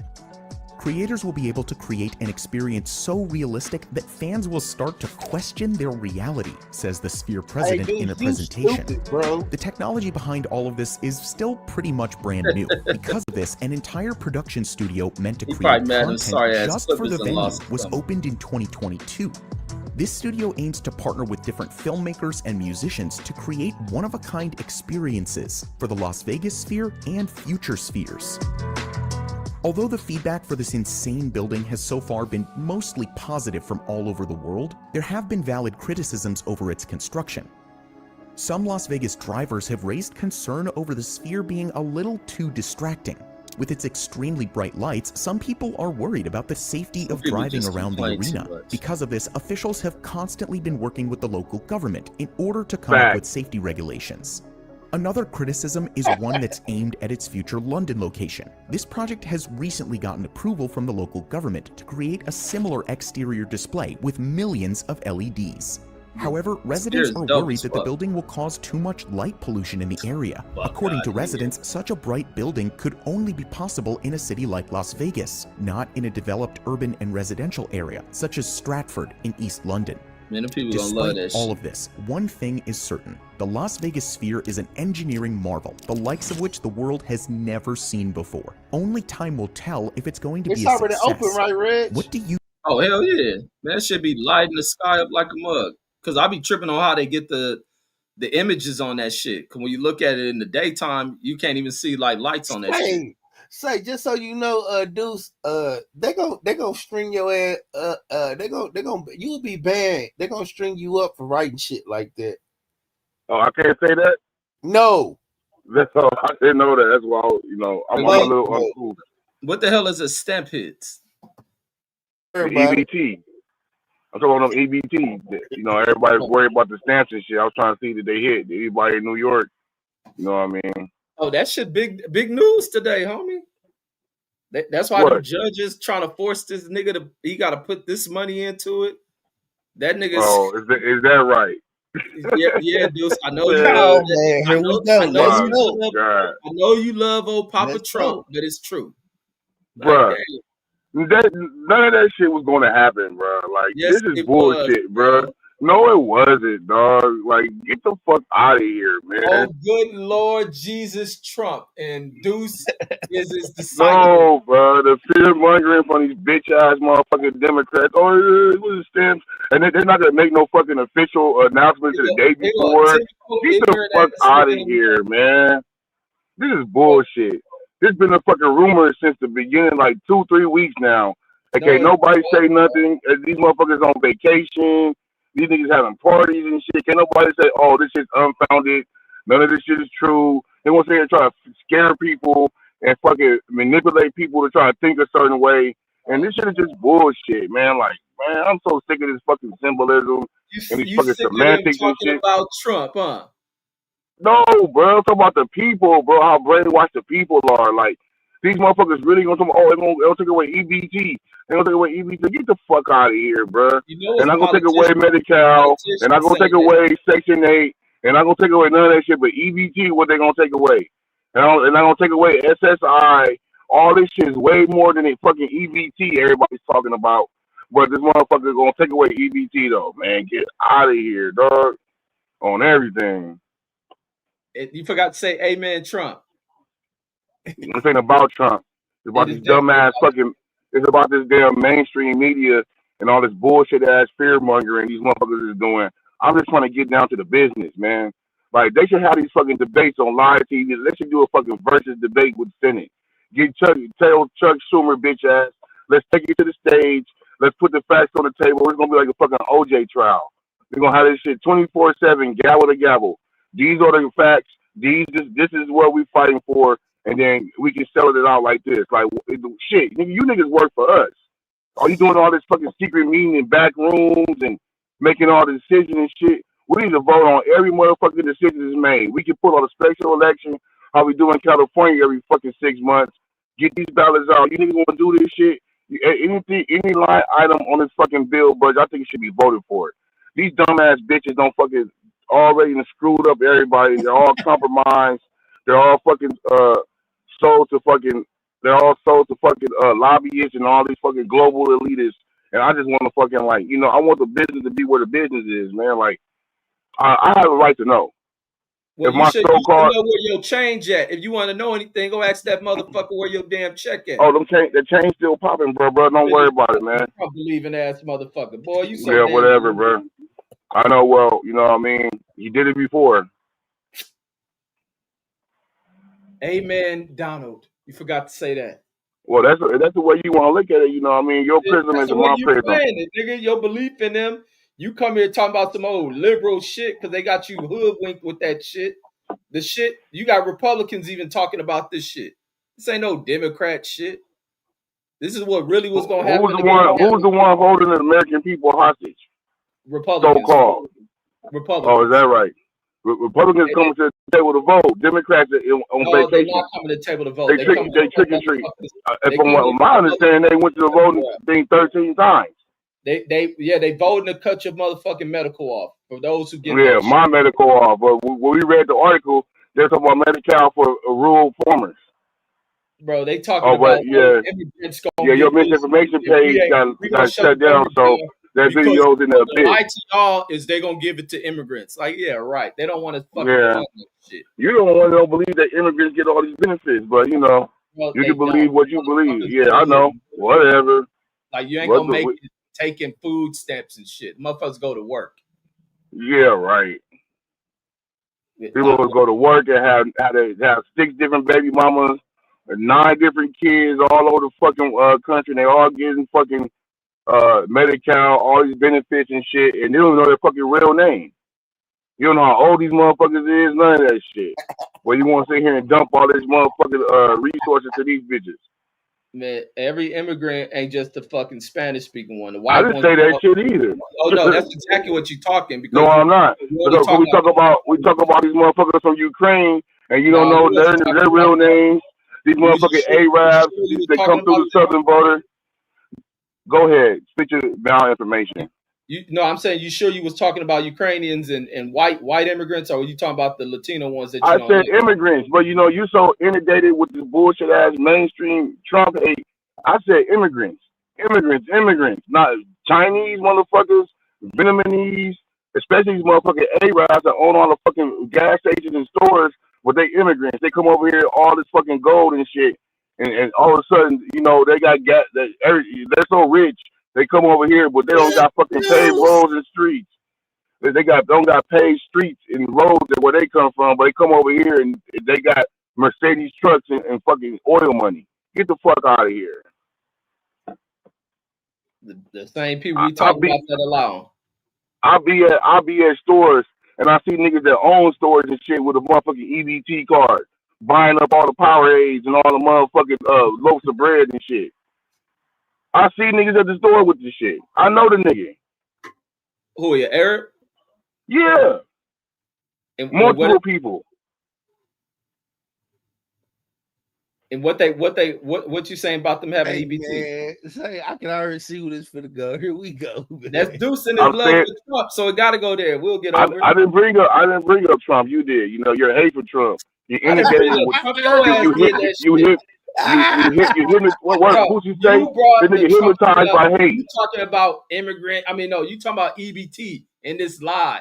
Your fucking comment in the damn thing is a Trump related comment protecting that nigga. You what comment? You don't even how we start on this shit, huh? That's how you just be. Y'all don't be paying attention to none of the shit you talk. Oh yeah, okay. I said anybody in New York. Try to say it be me that bring this shit up. I don't ever bring Trump up on Fridays. No, I didn't bring up Trump. I mean, we had this big old discussion about they're gonna cut the food stamps and all this shit, and I said they wasn't, and I just want to see. You know, I don't know if they did or not. You know, that's the stamps don't hit out here. The stamps don't hit out here until 3. You think politics is Trump? I don't. I think Gavin Newsom's a bitch. You talk about motherfucking Trump. Get the fuck out of here. Gavin Newsom. Did y'all see Gavin Newsom? Did y'all see Gavin Newsom with Captain Jack and Chatty Patty? These bitch ass niggas. This nigga Gavin Newsom. We gonna hang with niggas. Wait. Who is Chatty Patty? Fucking Matt Barnes. Now you don't like Matt Barnes. This nigga get over here with these niggas, and all of a sudden he want to slum it up. Yeah, man. I was poor. I eat macaroni and cheese and bread. Like, get the fuck out of here, nigga. Like, that's a bitch ass shit. This nigga cussing and shit. Oh yeah, when a nigga would come around some niggas, you want to fucking slum it up, nigga, blacken it up and shit. Like, man, get the fuck out of here, bro. I was offended by that shit. I was offended when AOC got in front of a bunch of niggas talking about ain't nothing wrong with working the job. We gotta have some jive ass fucking slang and shit. I'm an intelligent black man. I am offended. I'm offended when these niggas want to slum it up around us. I'm sorry, bro. That shit boils my motherfucking blood, bro. Black people been so fucking hypnotized and traumatized by these motherfuckers. All they want to carry is a motherfucking hug. Them days is over with, bro. This country ain't even white like that no more. It's like I don't want no motherfucking hug. I want some tangibles. Nigga, when you hug me, nigga, slip a 20 in my motherfucking pocket. You want to love me so motherfucking much. Nigga, break bread. Nigga, I'm serious, bro. On everything. Well, where Trump at with your bro, no, Reds, do not stop his wheels. Let him cook. You see, when you bringing up Trump. You the one talking about your money, and Gavin Newsom, all you want in your pockets is your money. So where your fucking money from Trump? Oh, the pressure and things are going on with Trump. You know what I mean? I'm hearing around midterms they're gonna try to buy everybody how they did during COVID when that nigga got that seat in Georgia. How they try to buy everybody, which is a fucking scam. Like, we gonna give you $2,000 and they come back as 14. So we already gave you 6 now, bitch. You supposed to shoot that too. Nigga, we didn't say the 14 versus 6. Like, you know what I'm saying? These niggas always want to play some motherfucking word games, like some trick and hoe type shit. Niggas over here gambling.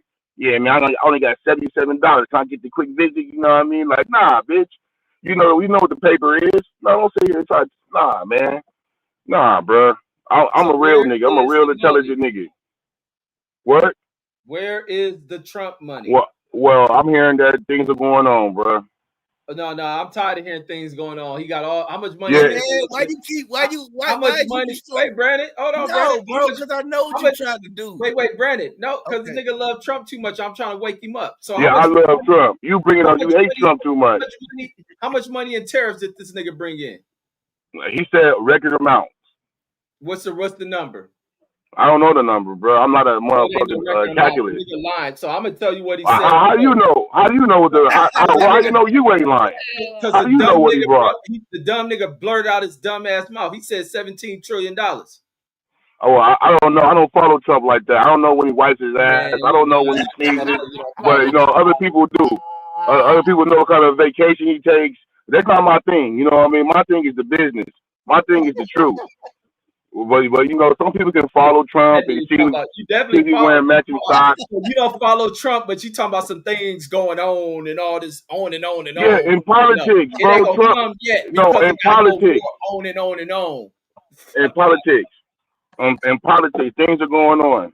Yeah, you know what I mean? The politics ain't stopping that damn house from being built on. On and on and on and built on and Just on. Like the one in California.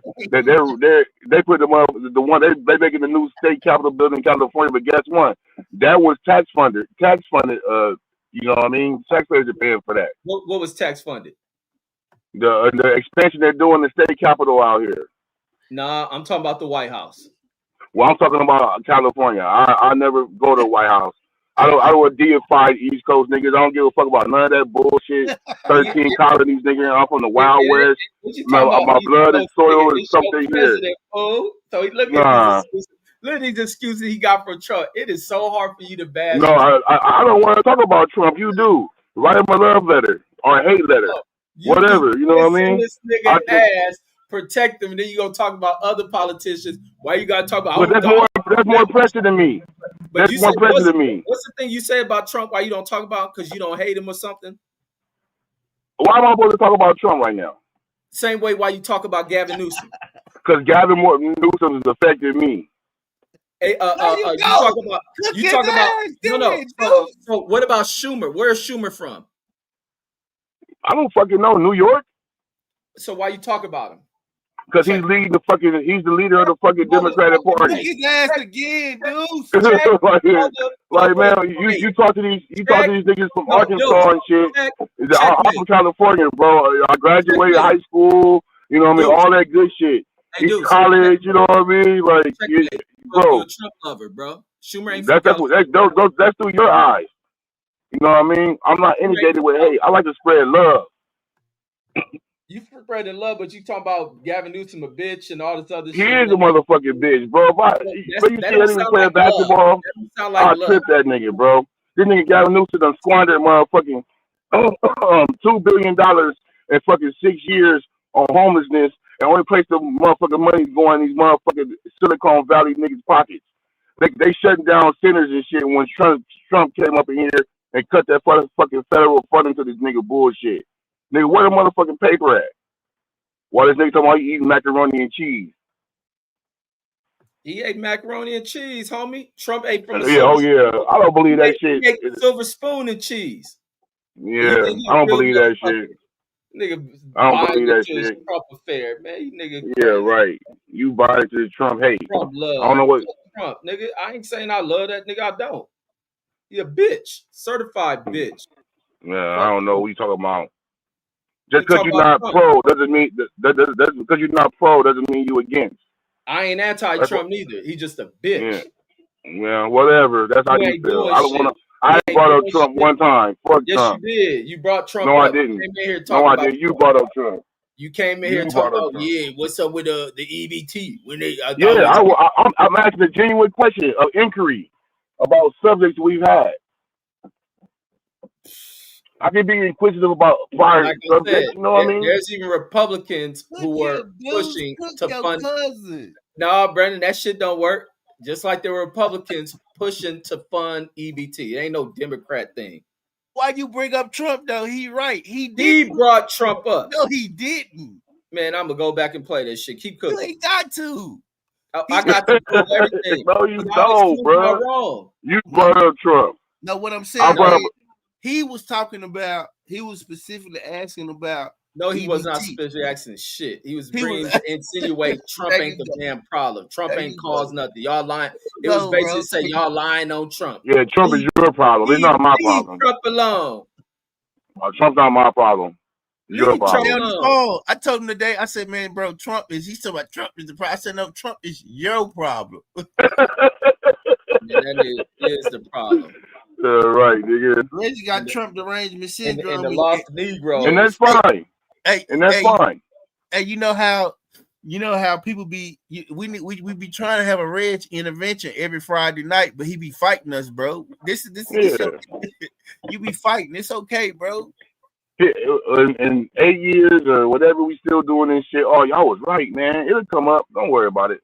I mean, I didn't even know that. No, but he'll probably always stated to me is, damn, you were right.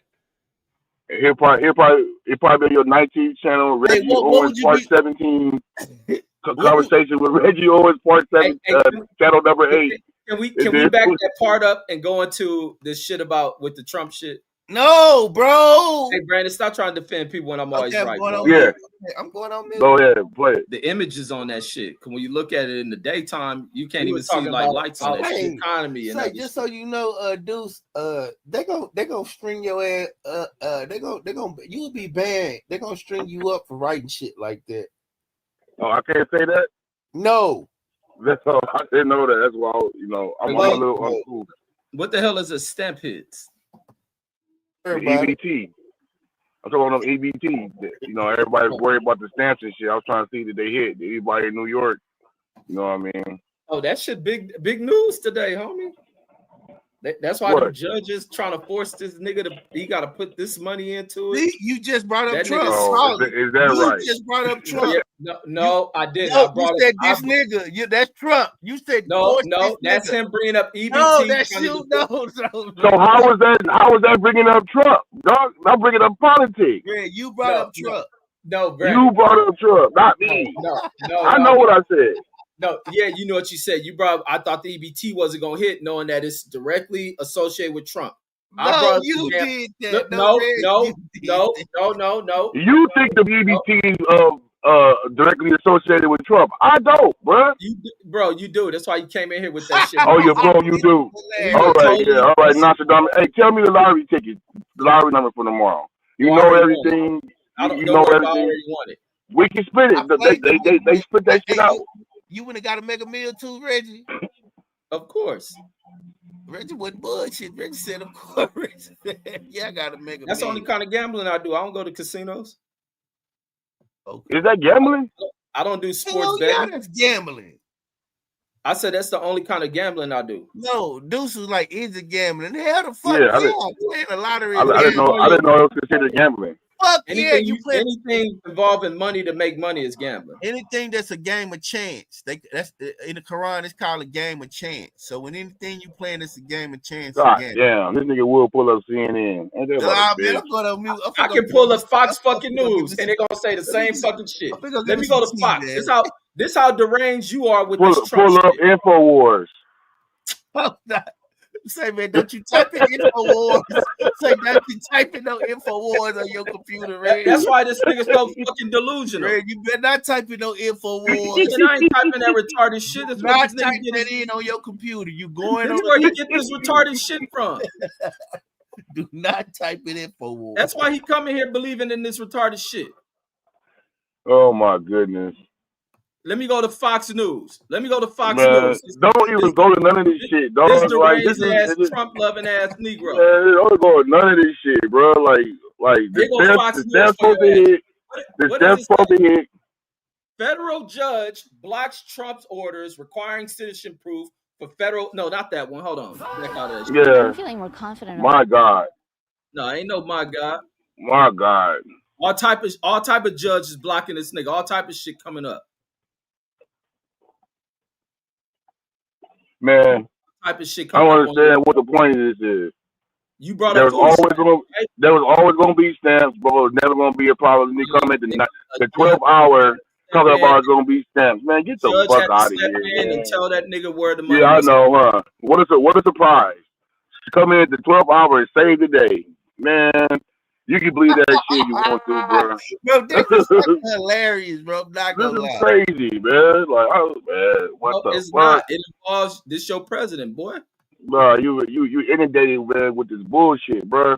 We gotta start calling this, bro. If it was Biden, we gotta start calling them ball, strike and strike. We gotta hold all these people accountable. All of them. They all sold out. All of them need to be replaced. All 300 of those motherfuckers, they're all chambered. All need to be replaced. And Everybody. And that in the White House too, right? Yep, everybody. Replace everybody. Replace everybody. Put Dwayne The Rock Johnson in there. Put Kanye in there, and let's go for the people.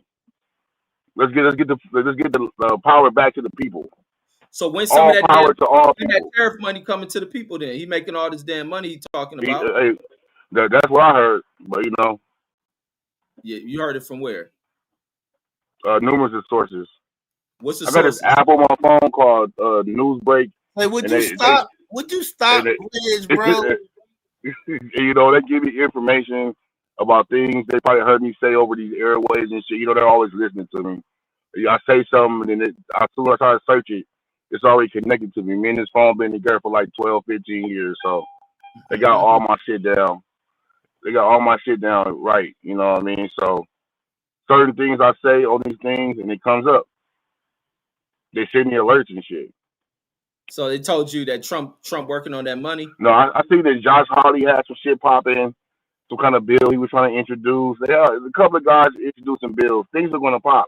But the most pertinent information I heard was they're going to try to do shit around the midterm and try to buy votes.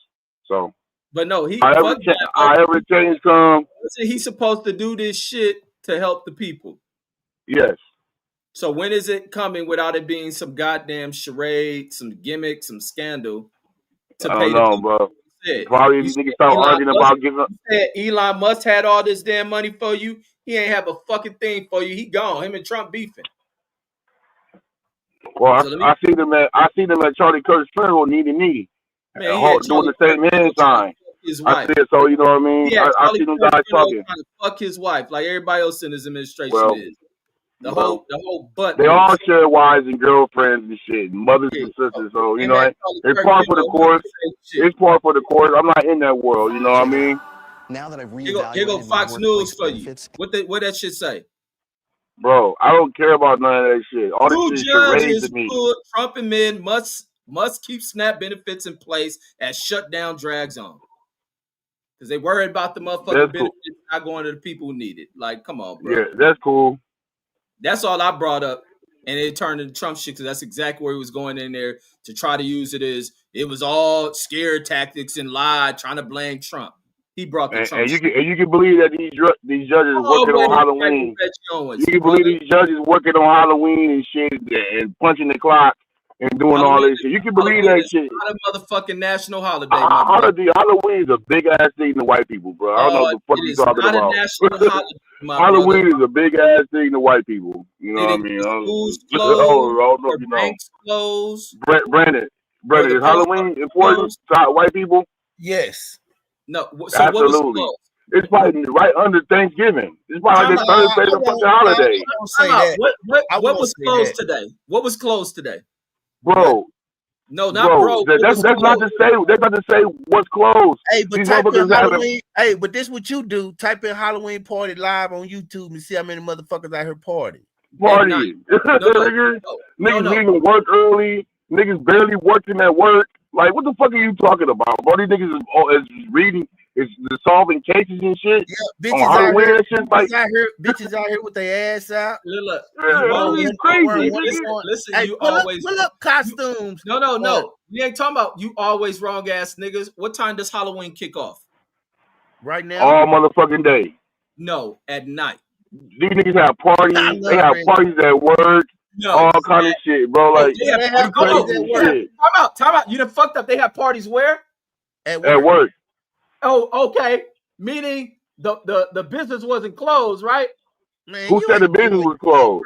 Bro, you know at the party when you got a party. That means nothing is closed for no fucking Halloween. Nobody's saying that.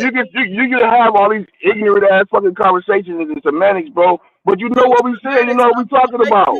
Look back because you just be making No, not. No, you not. No, you are not. Ain't no important fucking holiday. Not to you. Talking about them not to you. Them judges wasn't at work on holiday. The biggest Halloween. Them fucking judges don't wear no clothes on no motherfucking robes. Nigga. You talking about these niggas, motherfuckers? You talking about these motherfuckers working and shit and solving cases? Get the fuck out of here. Happens on big holidays. Shit is closed. Man, shit is closed. I wonder what I wonder how much work you did at work today. I know y'all had. I know niggas bringing cupcakes and motherfuckers. And motherfucker all kind of. You need to potluck it all motherfucker day. Probably. They didn't bring shit. Yeah, right. Y'all niggas potluck it. Niggas Rice Krispie treats. No, all kind of shit, nigga. Some people who, mainly the females who want to go party and shit, it was big to them. Yeah. Okay. Which is probably about 70% of your workforce. I'm willing to bet. Guess what? No, guess what? I'm willing to bet. No. Hey, guess what? You dress up as today? Tell guess us what? You dress up guess as. what? You don't got to walk around. As? Who? You had horns on. I don't wear none of that costume shit. He had horns on, bro. He had the horns. You'll be a little tail. Fool, walk around the goddamn costume. A little devil tail. You would never catch me in a costume in a million years at this age. Hell fucking no. Man, it was Halloween. Pull up some creative Halloween costumes. I want to see man, fuck that shit, man. I want to fucking Halloween. Yeah, on the real. I want to see that bullshit. I don't give a fuck about Halloween, but I know being around people, lots of different people, that shit's important to people. Motherfuckers spend $100. Trick or treating though. That shit important to people. I think it's just some people don't know how to sit their ass down. Just want to shake their ass. Well, it ain't my deal. Is your kids out trick or treating, Reg? They with their mom. That ain't what I asked you. When my kids with their mom, I don't text her and ask what the fuck they doing. I keep telling y'all that. Man, so do you think they are trick or treating? They probably are. All right then. If you had to guess, not this motherfucker late. It better not be out trick or treating this late. It ain't late where y'all at. It's 11 o'clock, nigga. Yeah, that should be over like at 8 or 9 o'clock. It's probably over. Yeah, trick or treating over. Man, before I left the house, I turned all the lights off, nigga. A big ass, grown ass kids coming to the door getting candy. So that must be universal everywhere. If your front porch light out, that mean they ain't got no motherfucking candy. That's universal. They'll still knock on your shit. They see the light on in the background. Yeah, they see your kitchen light on or some shit. Yeah. If that front porch light ain't on, nigga, you better not bring your ass over here. I get mad at big ass grown kids. You in high school and shit, get your bitch ass out of here and go to a party, drink a beer. Yeah, I don't put nothing on for niggas to be plotting and trying to watch shit. Like, man, fuck all that. I used to love trick or treating though, man. We stopped trick or treating when I was probably in the 7th grade, 8th grade. That's about the end. Yeah, 13, 14. Yeah, we didn't dress up, bro. We just said fuck it. After a while, we just was like trick or treat, man. Put some in this fucking bag. Like I'll put a FUBU jersey on. I'm LL. Hey, I'm gonna tell you, I found my mom, man. She get a sheet, poke holes in that motherfucker. You a ghost. That's that real project. Hey, man, you a ghost. You get some vampire shit.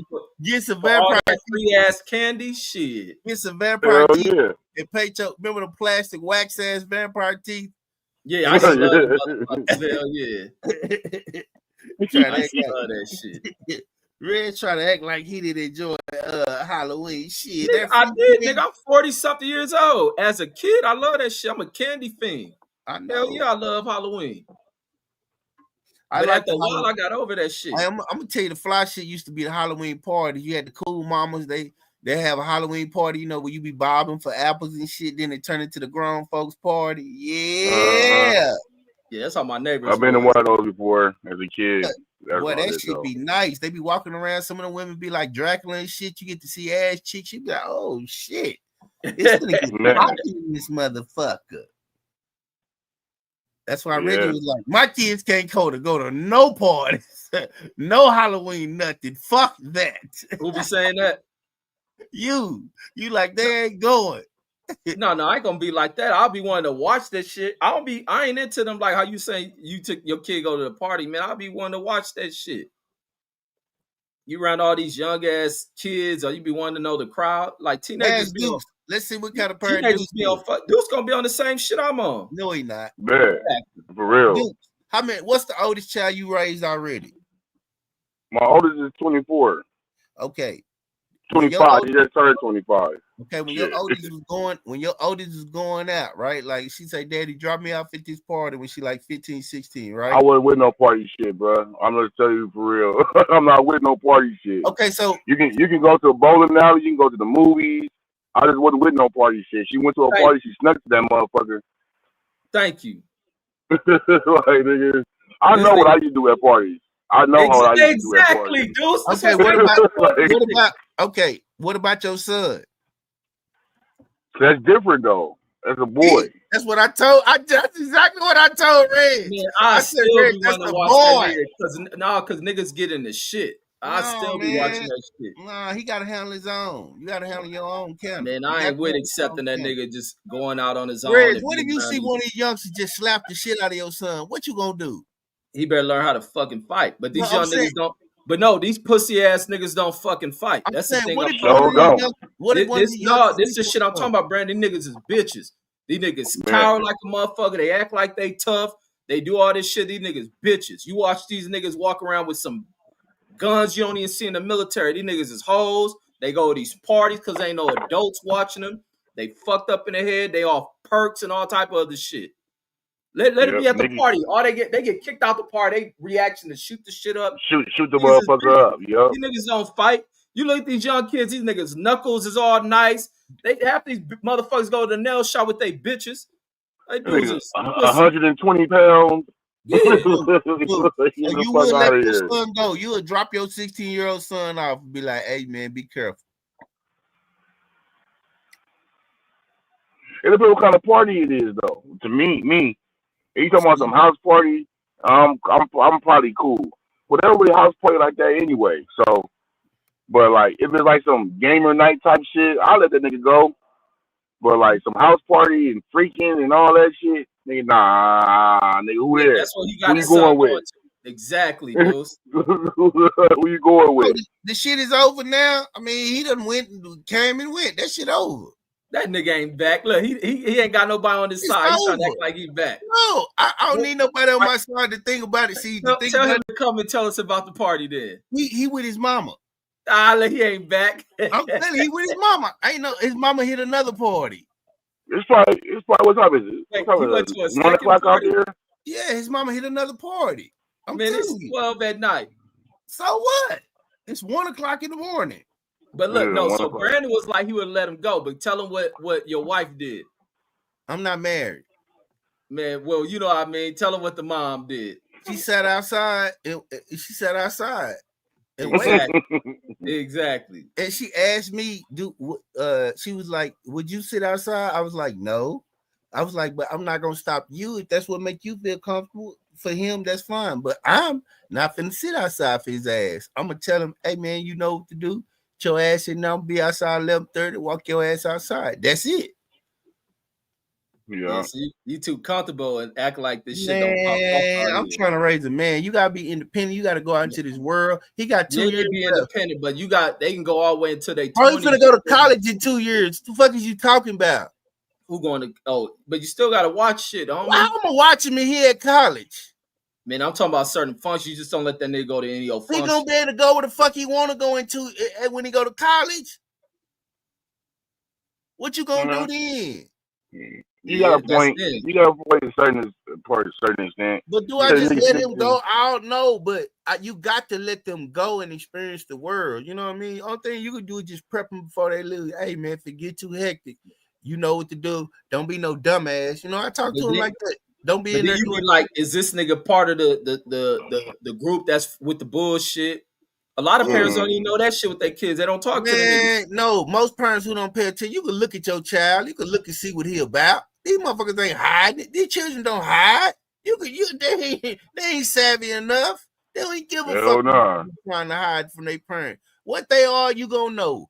If they one of them kind, you can look at they ain't gonna hide it. These children got tattoos and shit all they arm at 14, 15 years old. Fuck out of here. I mean, I think some parents be having them biases and be overlooking like that's just the style, knowing that shit some old thug ass shit. I don't overlook shit. For real. Yeah, but no, I'll be cautious with the type of parties they go. I ain't gonna be like always on some no shit, but I'm gonna watch this shit. I want to watch you going in this shit. You gonna watch your daughter. You ain't gonna be watching Red. I'm gonna watch both of them, nigga. Little boys your young dudes get killed. It's all type of young teenage boys right now out there on the sidewalk under fucking tarps and shit. Little Red's gonna tell you to get your ass on. He gonna be like, hey, I hit you when I'm ready. Get your ass on. No, I'm gonna watch that shit. Be like, oh yeah, this party over with. It's too many bitch ass. What did niggas say? Goofy? What do they call you that? Oh, you want to talk goofy? I'll be back. Yeah, no, he called me a dummy. That's what he said. Oh yeah, dummy. That's what he said. I know he said something. All right, nigga. It would have took every day of my life I had to pull my motherfucking belt out. I fucks with Lil Red. No, that's why I kicked this motherfucker. I kicked him in his goddamn ass. I fucks with Lil Red. I fucks with Lil Red. Lil Red say, he gonna say that shit and roll ball up. I'm like, man, you can't be doing that shit. You gonna say shit like you tough. I kicked him in his fucking ass for falling down. Like you can't even say that shit to me. Like I grabbed my boy, like I done had to jack my boy up a few times. Like, say, man, who the fuck are you talking to?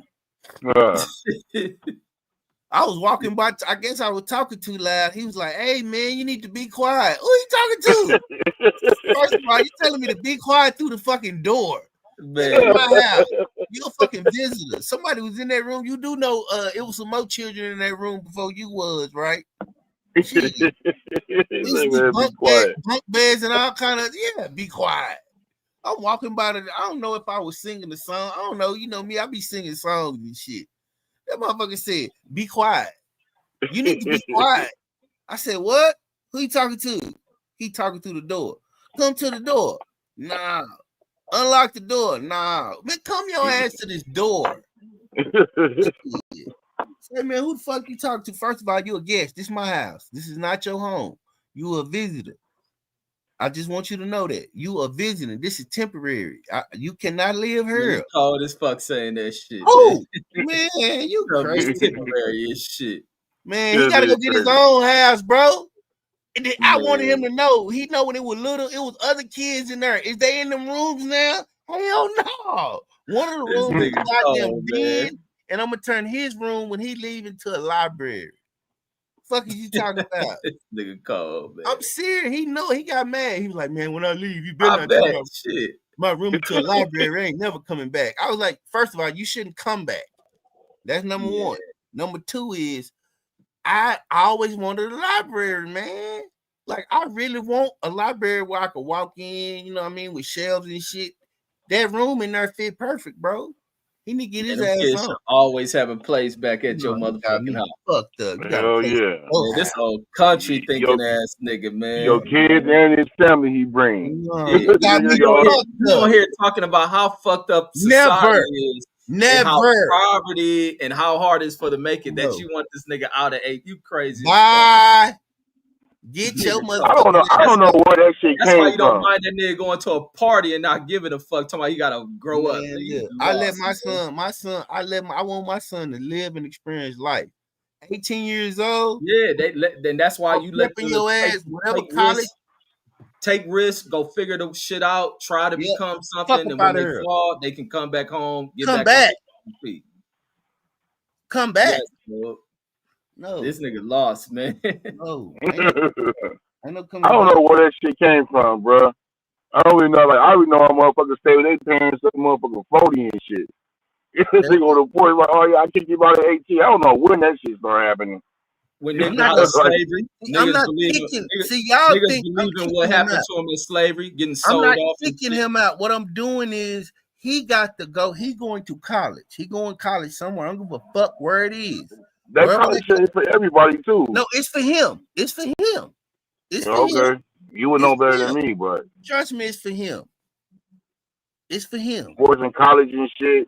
That's why he got a big ass team right now. All these college kids moving back home at 30. Because some motherfucker done sent them to school to do shit. Can't move. And they live back with their 60-year-old parents who need them there to help them. So they ain't turn them fucking down. Nah, you gotta go, homie. Nah, man, you don't do your kids like that. What? Nah, because it's gonna be a point in time where you're gonna need their ass. And you know what I see, because I'm around a lot of seniors. Is One a lot son, of them got one, a lot one, of and look, a lot of them motherfuckers ain't got nobody there to help they motherfucking stepson, Marines, electrician, stepdaughter, Nah, you always make it to where you do for daughter, your kids. motherfucker in college got on the point like, bro, you got to be self-sufficient. I'm not gonna be here for you. If you need a little change, holla at me. I got you. But other than that, man, people don't ever take advice on parenthood from Brandon. I'm just telling you, if you take advice like this nigga, you will have successful, independent children. You can and will in certain things, but you don't want to push your kids away. Yes, where you feel like they, especially they're not ready or they're not prepared or whatever. You don't want to push them out. I prepared you. Get your ass on. Bye. I prepared you. You ready? Let me know if you need some. Shit, your mama got you. What's the cash app? Here it is. Bye. Get your ass on. Live. I heard that. Go watch. We showed you how to wash your clothes. We showed you how to wash your ass. Hopefully you figured out how to pick up some your mama. You went in the kitchen with your mama. All the other shit you know how to handle take care of yourself, but you gotta go, man. You got to go experience life. Go try to make it on your own. You know what I mean? Like, and the goal is for you never, ever, ever, ever, ever, ever, ever, ever, ever, ever, ever, ever, ever, ever, ever to come back to my house again. Ever, ever, ever, ever, ever. That's the goal. That's what he's gonna say to this nigga Brandon on parenting, homie. And that's what they're gonna say when it's time for you 75 and can't even turn the lights off on the front porch. I gotta deal with this. Don't let this nigga die in this house alone. Y'all don't know the deal. This is the deal. See, here's the thing. My children think I got some money, right? And then I got a house. So they always ask me, Daddy, who you leaving the house to? First of all, I kind of let it be known to my daughter, I'm not gonna leave you the house because you're a woman and a man can marry. This nigga crazy, bro. That's number one. Hold on, for real. Check this out. So I told him, I believe everything you're saying. Whichever one of y'all take care of me in my old age, that's who get it. Otherwise, fuck both of y'all. You know what I'm saying? Like, seriously, whoever take and treat me the best in my old age, that's the one. Bro, love ain't conditional, homie. It is. It is. No, it's not. For me, okay, I already told my daughter, you're gonna have to wipe my ass. You're gonna have to wash me up, and I'm not gonna do that. Okay, well then you get nothing. You don't get nothing. No, you get the in-home nurse to do that shit. No, but she better be handling all that business. Yeah, that's right. That's if not, you get nothing. Don't look for nothing. When I die, don't look for nothing. I already told my daughter. We get to the point where I done told her I'm probably gonna ride in my. I don't want her to ride in the family car. Put her in the car behind her. She got to follow the limo, like, and follow the hearse. I don't want her in the family car. Hey, didn't somebody drop an album? Yeah, Big L. Big L? What to? Oh, hell no. Hey, I never liked Big L music, man. I didn't like Big L music either. I like his freestyle. His freestyle was dope. Yeah, but I didn't get it. Like, everybody like the best ever. Like, I just listened to that and I was like, it's cool, but he ain't better than Mesa Cameron. Like, he's not even better than him. And he had that annoying squeaky ass voice. He reminded me of that the little nigga in the don't be a menace while drinking a juice in the hood. Yeah, like he reminded me of that nigga. Yeah, I didn't like it. But a few people dropped today. I think they said Kodak Black. I didn't like that. Oh, that shit was straight dope. I don't fuck with Kodak Black. What else? Few people he strung out, man. Nigga strung the fuck out. And everybody like Chris Brown strung out, and they trying to pretend like they not. These dudes strung out. Chris Brown look like goddamn Skeletor. You can see the fucking bones in his cheeks and shit. I think he done cleaned himself up a little bit from how he he be working out. He be working out on some shit. And then CB be working out, homie. All that dancing and gliding that nigga do. You gotta be in shape to do that. At one point, you could tell that CB was. You could tell he was doped out. Him and Soulja Boy. Soulja Boy got. I'm gonna tell you how fucked up Soulja Boy is. He got the Bobby Brown jaw now, and don't even realize it. Yeah. Have y'all seen Soulja Boy? He got the Bobby Brown jaw. Nah, but that's why he think he created every damn thing. Man, he did though. He did. That nigga Soulja Boy did though. He did. So Soulja Boy show all these niggas how to get this money on his internet. everybody started rapping like him too. They all started rapping like this dude. For real. Coming up with dances and shit. He had a wave about good 3-4 years. That was like the wackest wave with all that little routine dance shit niggas would do and all that shit was whack. It wasn't whack for them, for the people who like it. Yeah, that was a younger whack ass generation that came along. And Soulja Boy had some songs though. He had some songs. Name them motherfuckers. That Turn My Swag On. I like that Turn My Swag On. Hey, I'm not gonna lie. Hey, let's do the music show. I liked it that.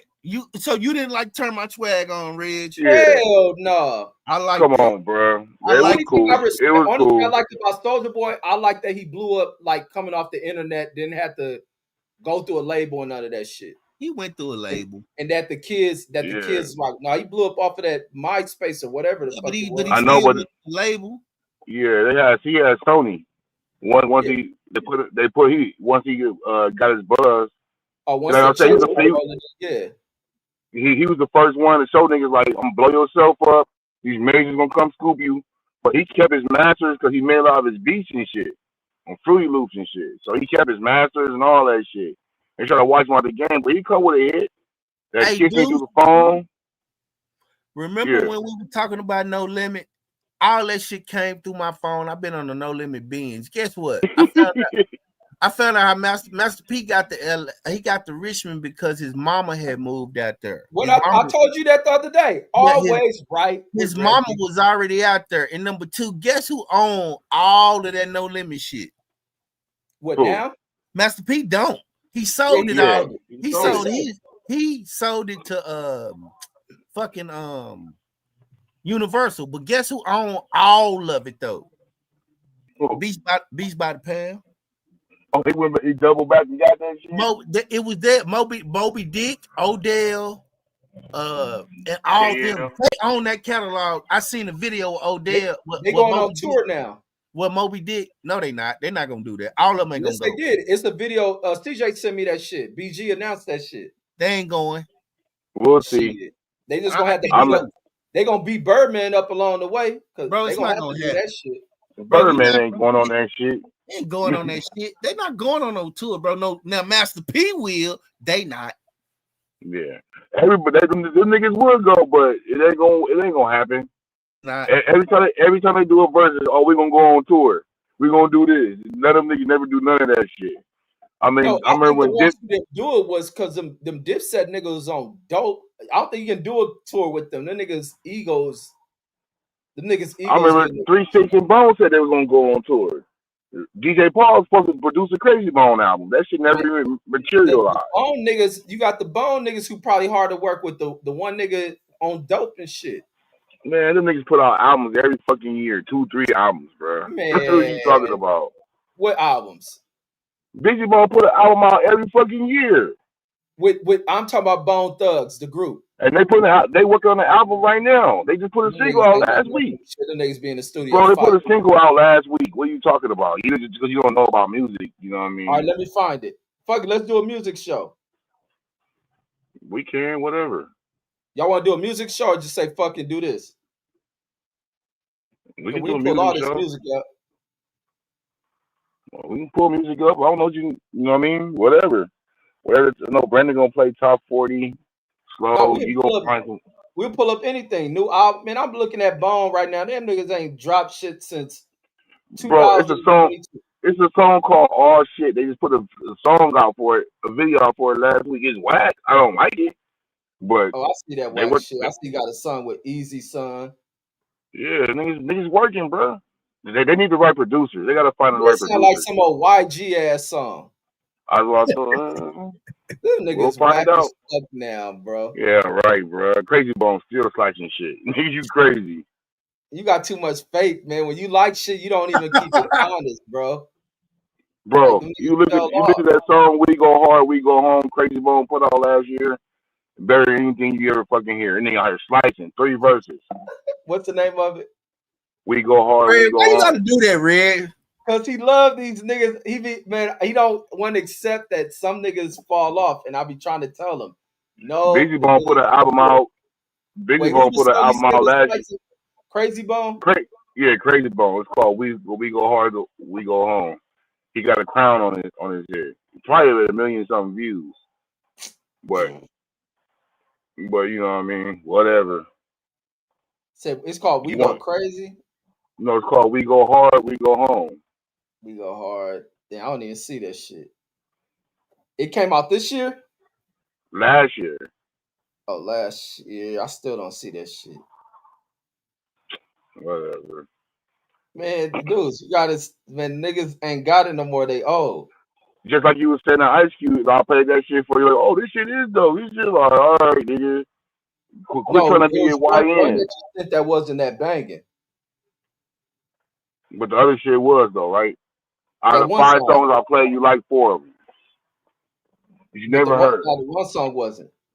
I remember you said you didn't like the Cameo song. That's cool, but that shit banging, bro. Nigga got some dope shit. You give it the right producers, you give it the right people to make the work, you gonna always be good. No, the niggas just got too old. Nah, ain't no such thing getting too old. You can't tell Charlie. We had this conversation before. Imagine if they told Charlie Wilson don't work with R. Kelly. But that's R&B sound. The singing shit is different than rap. No, nah, bro. Totally Nas still out here slicing shit. That old nigga Big Hit put some solid shit out that you be playing. Like nigga, old niggas, rap is not a young nigga sport. You want to dance and you want to vibe out, I guess, whatever. Listen to the young nigga, but music is music, bro. That's the way I look at it. I'm listening to that song. It's cool, the crazy one. Yeah, my nigga up there slicing that third verse, nigga. He killing niggas. So he like, man. Oh, but then he gets sick. He almost died or some shit, right? Yeah, that's when he started putting out the music. He started putting out the music again. Yeah. Yeah. That's when he started putting out new music again. He's like, I'm finna die. We gotta get back to business. He caught COVID, didn't he? He had some kind of like little viral shit. It wasn't COVID. It was some shit that was fucking with his lungs. If he got the jab, he would have been all right. Man, get the fuck out of here. If he got the jab, probably would have killed him. Nah, he'd been all right. He'd never caught that shit. Man, bro. Yeah, right. That's not what they said. Listening to you, nigga, he almost died. I done had COVID 3 times, so I don't give a fuck. Me too. Y'all niggas ain't had no sickness. My nigga was sick. I was sick. I was sick. I was knocked on my ass. And guess what? 3 weeks later, back in the building. Guess what happened to me? Nothing. That you know of. Right. Never was sick, healthy. True lion. Is that why you let him? That's why you let him stick you in the booty with that needle. This nigga been hacking. This nigga been hacking for 6 motherfucking months. Of my allergies. Like, get the fuck out of here, nigga. I be getting sick from being around other people, and that should be gone in the day. Oh yeah, because that fucking jab destroyed your immune system, nigga. I destroy my immune system when I don't get sick. I'll start sneezing and this and that. The next morning, that shit gone. I ain't taking medicine like that. I don't be sick. Even when I'm sick, I can still get on here and still talk. I don't get sick. What made you get stuck though? Pause. Oh, so I didn't catch that shit and die. I'm saying, do you still got your paperwork in your wallet? I think I do. Can you show it? Can you hide the what's called in this show? I got to show it when I walk into the VA. That's a lie. That's what I'm about to say. I know that's a damn lie, especially out there. I don't see if I can cheat, y'all. I just had to come out and tell y'all. Maybe out here, you will probably in California, you probably have to show that shit. Dudes, people were really showing paperwork. Like they can't go into the store unless they show their paperwork. No, it was like certain restaurants tried to push that shit. They tried to push that shit at sporting events. The people turned against that shit. Yeah, this shit was real dumb. It was dumb to do that shit. Like, man, we started getting niggas jobs. I was saying that shit from the beginning. That shit was fucking heartbreaking, bro. You see these fucking nurses get dragged out by their heels because they want to fucking take these shit. These bitches that went to school 10, 15 years and shit. Doctors getting fired. All kind of shit. Because you don't want to take no fucking Biden was medical. Wrong for that shit. Yeah, they was fucking wrong for that shit. Yeah, they was wrong. Like busting generals, kicking people out of the military. Yeah. Like, bro, you hear how held Biden accountable for that, bro? We gave you a cookie. That's the first time ever. Especially after he won. None of that shit means nothing though. Because what we're telling you in real time, you think he won the debate, you was vibing with it. And you still think to this day Biden beat Trump? I absolutely do. That's how ridiculous Trump is. Look, the shit that got it replaced. Damn, I ain't even got my damn COVID paperwork. No, I don't got it. It expired, nigga. No, it did. It don't matter any fucking way. You need to go get I that shit threw it in the fucking trash. No, that shit probably disintegrated. You need to get that shit laminated, bro, so it'll be a reminder. I can always find this in my records. Yeah, that's why he was straight. He probably got one of those placebos. So you know what I mean. He got the hilarious. He skipped the turbo cancer. A water pill, motherfucker. Fucker. They have places where they're giving niggas saline solution and shit. And fucking Walgreens, niggas, we mixed up. Like, get the fuck out of here. You want to give niggas some free chicken nuggets to get this whole something supposed to save your life. Get the fuck out of here, nigga. I remember when we were trying to get them COVID tests, boy, them lines be long in the bed. What you was doing to get a COVID test? This shit, you had to get online, apply, no, why was you applying for a COVID test? Because I got COVID, motherfucker. Man, you didn't give a damn about it. You wasn't going to cure it. Who? My shit. The jab didn't cure it. The jab, listen, Reg, if they would have said that jab can be healthy as hell, bro. No, it didn't. No, it didn't, bro. I don't be getting sick. If knock on wood. I told you probably got placebo. Reg, if they would have said, go take this, this is a cure for COVID, you could never get COVID, I would have been the first one in line getting a fucking shot. Why wouldn't I get a shot? If they told me. If they tell me I never get it and it'll cure it, I wouldn't get it. I get it. But if I didn't think that shit was that serious. Yeah. Like, nigga, but if get it's sick, not a cure, get better. Like if it's some shit that don't stop me from getting it, why the fuck would I do? It's like a flu shot. Why the fuck would I go get a flu shot? Why? No, I'm in the first time. That's why I don't get the flu shot. I'm in the first time. I thought I was gonna die, nigga. I bet you did. I get that shit. Pneumonia and everything. Huh? They're like, yeah, you got that flu shot. They put that flu because you know they put it in you. Yeah, I didn't know. I thought I was in basic trainer. In basic trainer, I was in the army. Man, that shit down there killed me. Reggie ain't never been sick like that in your life. Hell no. Well, I had caught that flu, nigga. Nigga, you talking about that shit, nigga? I caught the flu. I caught that flu 4 years ago. 3 years, 4 years ago, 3 years ago. Nigga, that shit is woo. I can't imagine catching that shit as an old motherfucker. That shit is death. You want to die, shit. Hell yeah. You get that COVID shit, and you can't taste nothing. You can't keep nothing down. I was like, what the fuck? I think I ever get my taste buds back. Like that? Hell yeah, you dizzy. You dizzy, you lightheaded, all that shit. You weak as fuck. You like as fuck, nigga. I couldn't do a push up. Yeah, you can't do none of that. Now, I remember I had that flu, nigga. I shit on myself before. Nigga, that's when I was in my bitch. Yup, all that shit. I couldn't move. None of that shit. The flu fucked him out, Reg. Nigga, I'm talking about I couldn't move. Nigga, I'll go lay on the ground in between the bed. So who took care of you? Nobody? That bitch who socked me in the eye. I caught it with her. I caught that shit one time with my kids, mom. It was always like I caught it with a bitch. And thank God they was there. They having to take care of me, man. I thought, like I said, I thought that shit was about to kill me. I'm just looking like, damn, they gonna come here and find me dead. I barely roll over, nigga. That shit debilitating. Hey, Red, you gonna have to go to somebody.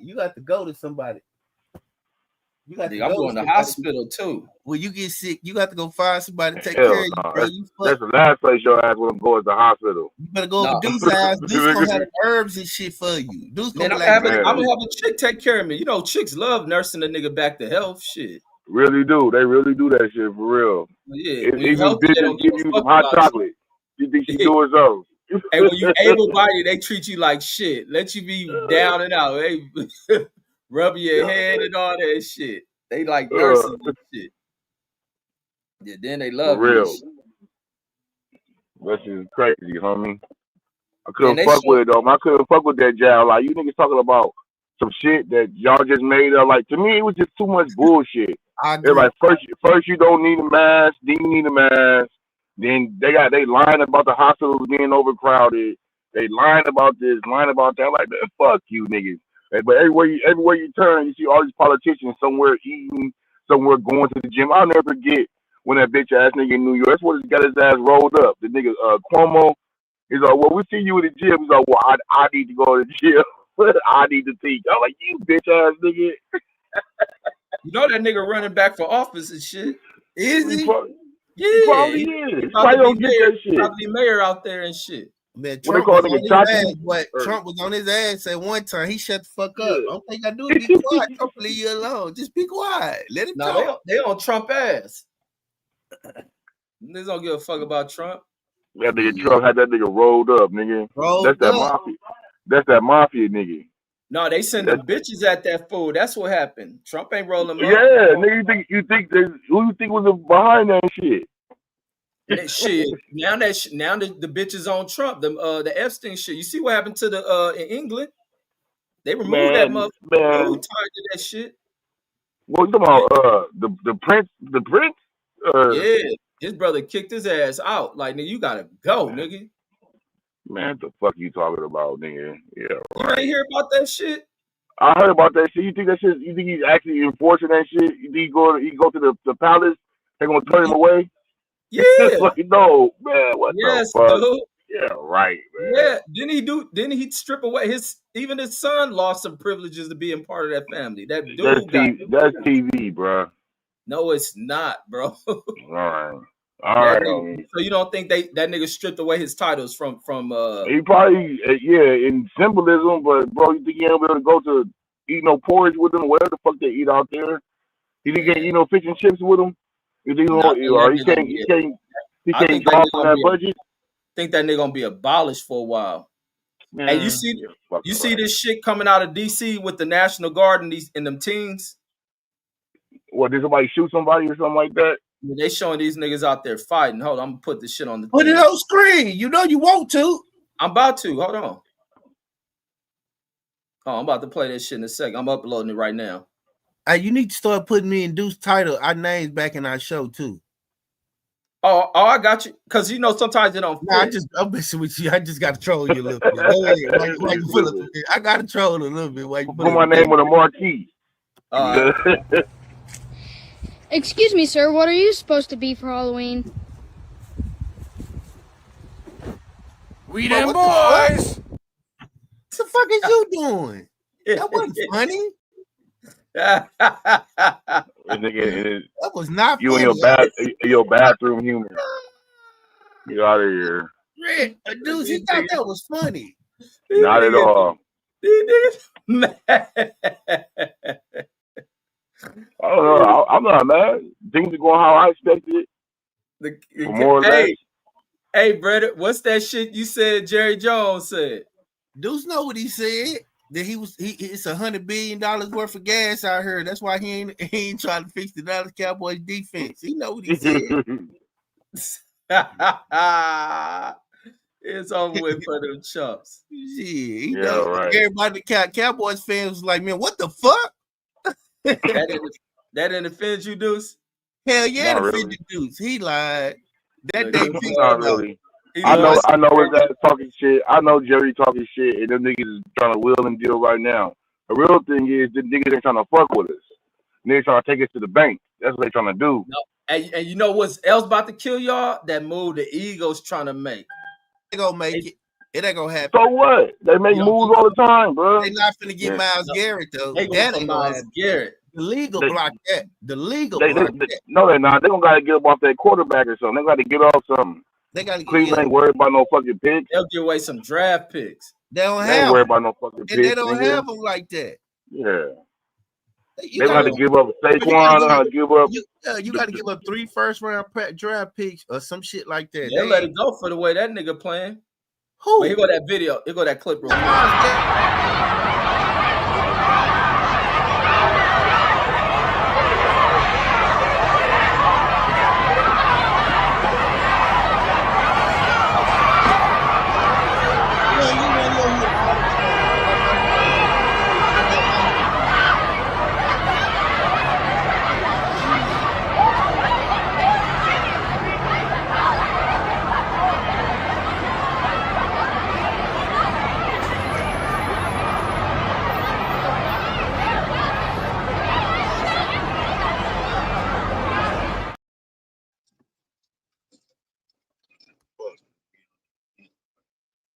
Yeah, it's that shit. That wasn't nothing. That's some bullshit. It ain't stopping the violence, bro. That ain't no violence, bro.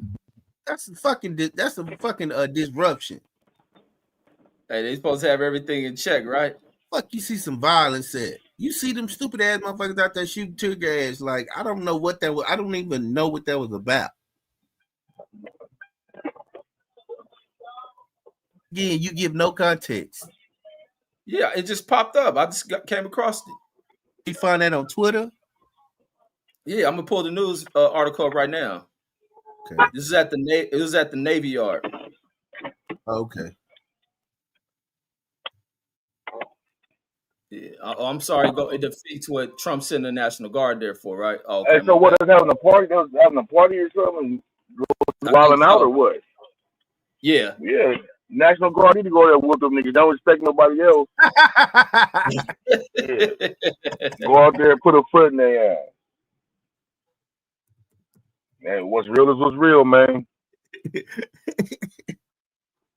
Hey, whatever you want, bro. I guess I don't know if they wait on you to drop the link or whatever. It's up to do, so I don't care. Okay. Now I was trying to see if we gonna stay on this or did y'all want to do music? I'm good. I want to do music. You know me. I'm always. Let's end this shit and do some music. You know I love music. We can do some music. I'm bumping nothing but G shit. Hey, can we play whatever we want? Can we just play? Hell yeah. Open? I want to play R&B. I want to play whatever I want. And you know, I was listening to. I was tapping into Brandy and shit. Afro man. Bro, fuck Afro man. Hey, bro, we're gonna have to take some votes too. We're gonna have to start banning certain music. No, okay, yeah, we definitely start banning music. I'll be fucking dreading my shit. Like I do a set of push-ups, y'all niggas music play. Like, goddamn, let's get some energy going in this motherfucker, man. This nigga don't know music. Oh, I know all music. And the shit y'all listening to, man. Oh, where man, that Afro man shit, you cannot be serious about that shit. I'm dead serious about that shit, man. Just like I think you fucking playing favoritism with that Nipsey shit. I don't know how you can listen to that shit. I do at all. Favoritism, what the fuck? You do play favoritism with Nip, bro. How do I play favoritism? I ain't the only shit don't be jamming, bro. He be rapping. Even his rap cadence don't even be on beat. It ain't even a typical West Coast style. Like his shit is just a little off. He like RZA. It's weird. Man, y'all niggas don't know fucking music. That's why y'all played it. We gonna see what we play. Yeah, everything. Just put Let's everything. Go over here. Cause I'm about to launch it. I'm about to launch this shit now. Hold on. Got all that shit, bro. I'm ready. I'm finna start cooking tonight. Now that we can play anything, I'm playing whatever I want. Music. Hold on, folks. We going over here to the Twitch. I'm gonna send the link in the thing. Oh, let me see where this shit at. Hold on, StreamYard. I'm for the cook dudes. They say about to cook them. Bro, he probably think gonna play Afro man and West Coast shit that don't nobody know. Like he be like, this shit slapping the ride. No, it don't slap. It don't. Yeah, that shit don't slap at all. They be talking about don't slap. What the nigga be saying? He's slicing. They ain't slicing. That shit garbage, bro. That shit had me dying when you say that nigga slice. They kicked in my dough. Who you gonna help me replace my dough? Please fix my gate. It's retarded, man. Like it's a niche audience. I like his lowrider shit. Man, ain't no niggas and lowriders. Bro, Reggie played a lowrider list, bro. You wouldn't know nothing. I ain't never heard of a lowrider video playing no Afro man. Well, maybe you might not hear it in the video, but you might hear where they hopping at. But you know what I mean? You're not privy to those areas of spaces, so you're totally uninitiated by what might be going on there. Dude, I watch all this shit. Them niggas is not playing that shit. And here we go. We live, homie. Let me send out the give me 1 second to copy the link in the shit. What I'm trying to figure, yeah, like, come on, bro. Like nobody out here. I ain't never heard one car play none of that shit I hear you play on here. We had to make Reggie had to make a whole West Coast Wednesday so you can get that shit out. So you won't be fucking up our playlist and shit. Yeah, right. I'm playing some Afro Man tonight. He did. That's you. Play At it. least find his tight shit. You Like can waste your song. What you can waste your turn on Afro Man all you want. Like play the tight music. I know he made something tight. Yeah, like I like every song I play. I think it's tight. It wasn't though. Yeah, right. Well, I'm not the only person that think those songs are tight. You have millions of views. Man, those millions of views. I agree. I do agree. 10-year-old views. Bro, that music song isn't 10 years old. Because I Got High is as big as shit. Yeah, that's like the main thing, but that's not really his subject matter. Man, that nigga, I ain't about to bash the dude like that, but the nigga music ain't that good. I'm sorry. I think it is, you know. You like Nipsey. I don't think none of that shit's good. No, that's you don't like him because of some gang banging ass shit. No, I don't like his music either, though. No, on some gang banging shit. I like Dub C music. I like Corrupt's music. I don't like his music. It's simple. It's simple rhyme patterns. There's no entendres in it. There's no double meanings. There's no metaphors. All it is. Right.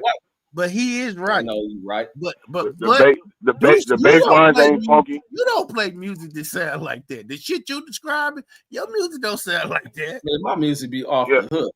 Man, Afro Man be having double meanings. No, you don't. Yeah, the shit I play from, the shit I be playing from Corrupt, be having shit. You know what I mean? A lot of that shit be gang bang shit, but it be double meanings in that. Nah, your music ain't. Especially I play Hollow Tip and all them, man. Brother Lynch, come on, bro. Music ain't popping like that, bro. So maybe not to you. What the areas you privy to? What areas I'm privy to? Hey, let's go to the music channel. We on Twitch. Bro, you ain't sent out the link. Paul, I did. You emailed it.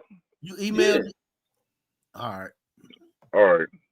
We about to end this one. We on Twitch, folks. I just put the link to where we going for the music. We doing the music live stream. We on the backup channel. Not the backup channel. We on the Twitch channel so we can play music. We're going over to do music, folks. Let me see. Let me add into my to the community post. So we live. We live doing music. I'm put that in the community post. Let me see. 1 second here. For those who don't, it's in the chat there. The link to the channel is in the chat, and as well as in the community post.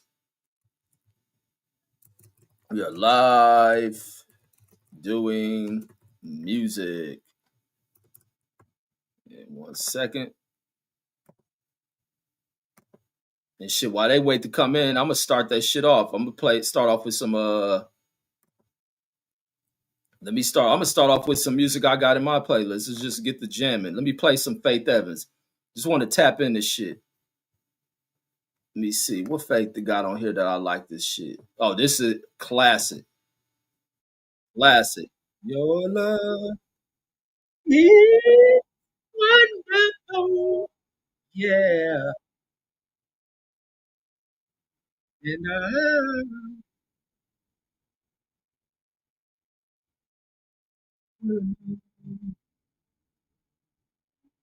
so, baby, we out. We on the backup. Peace.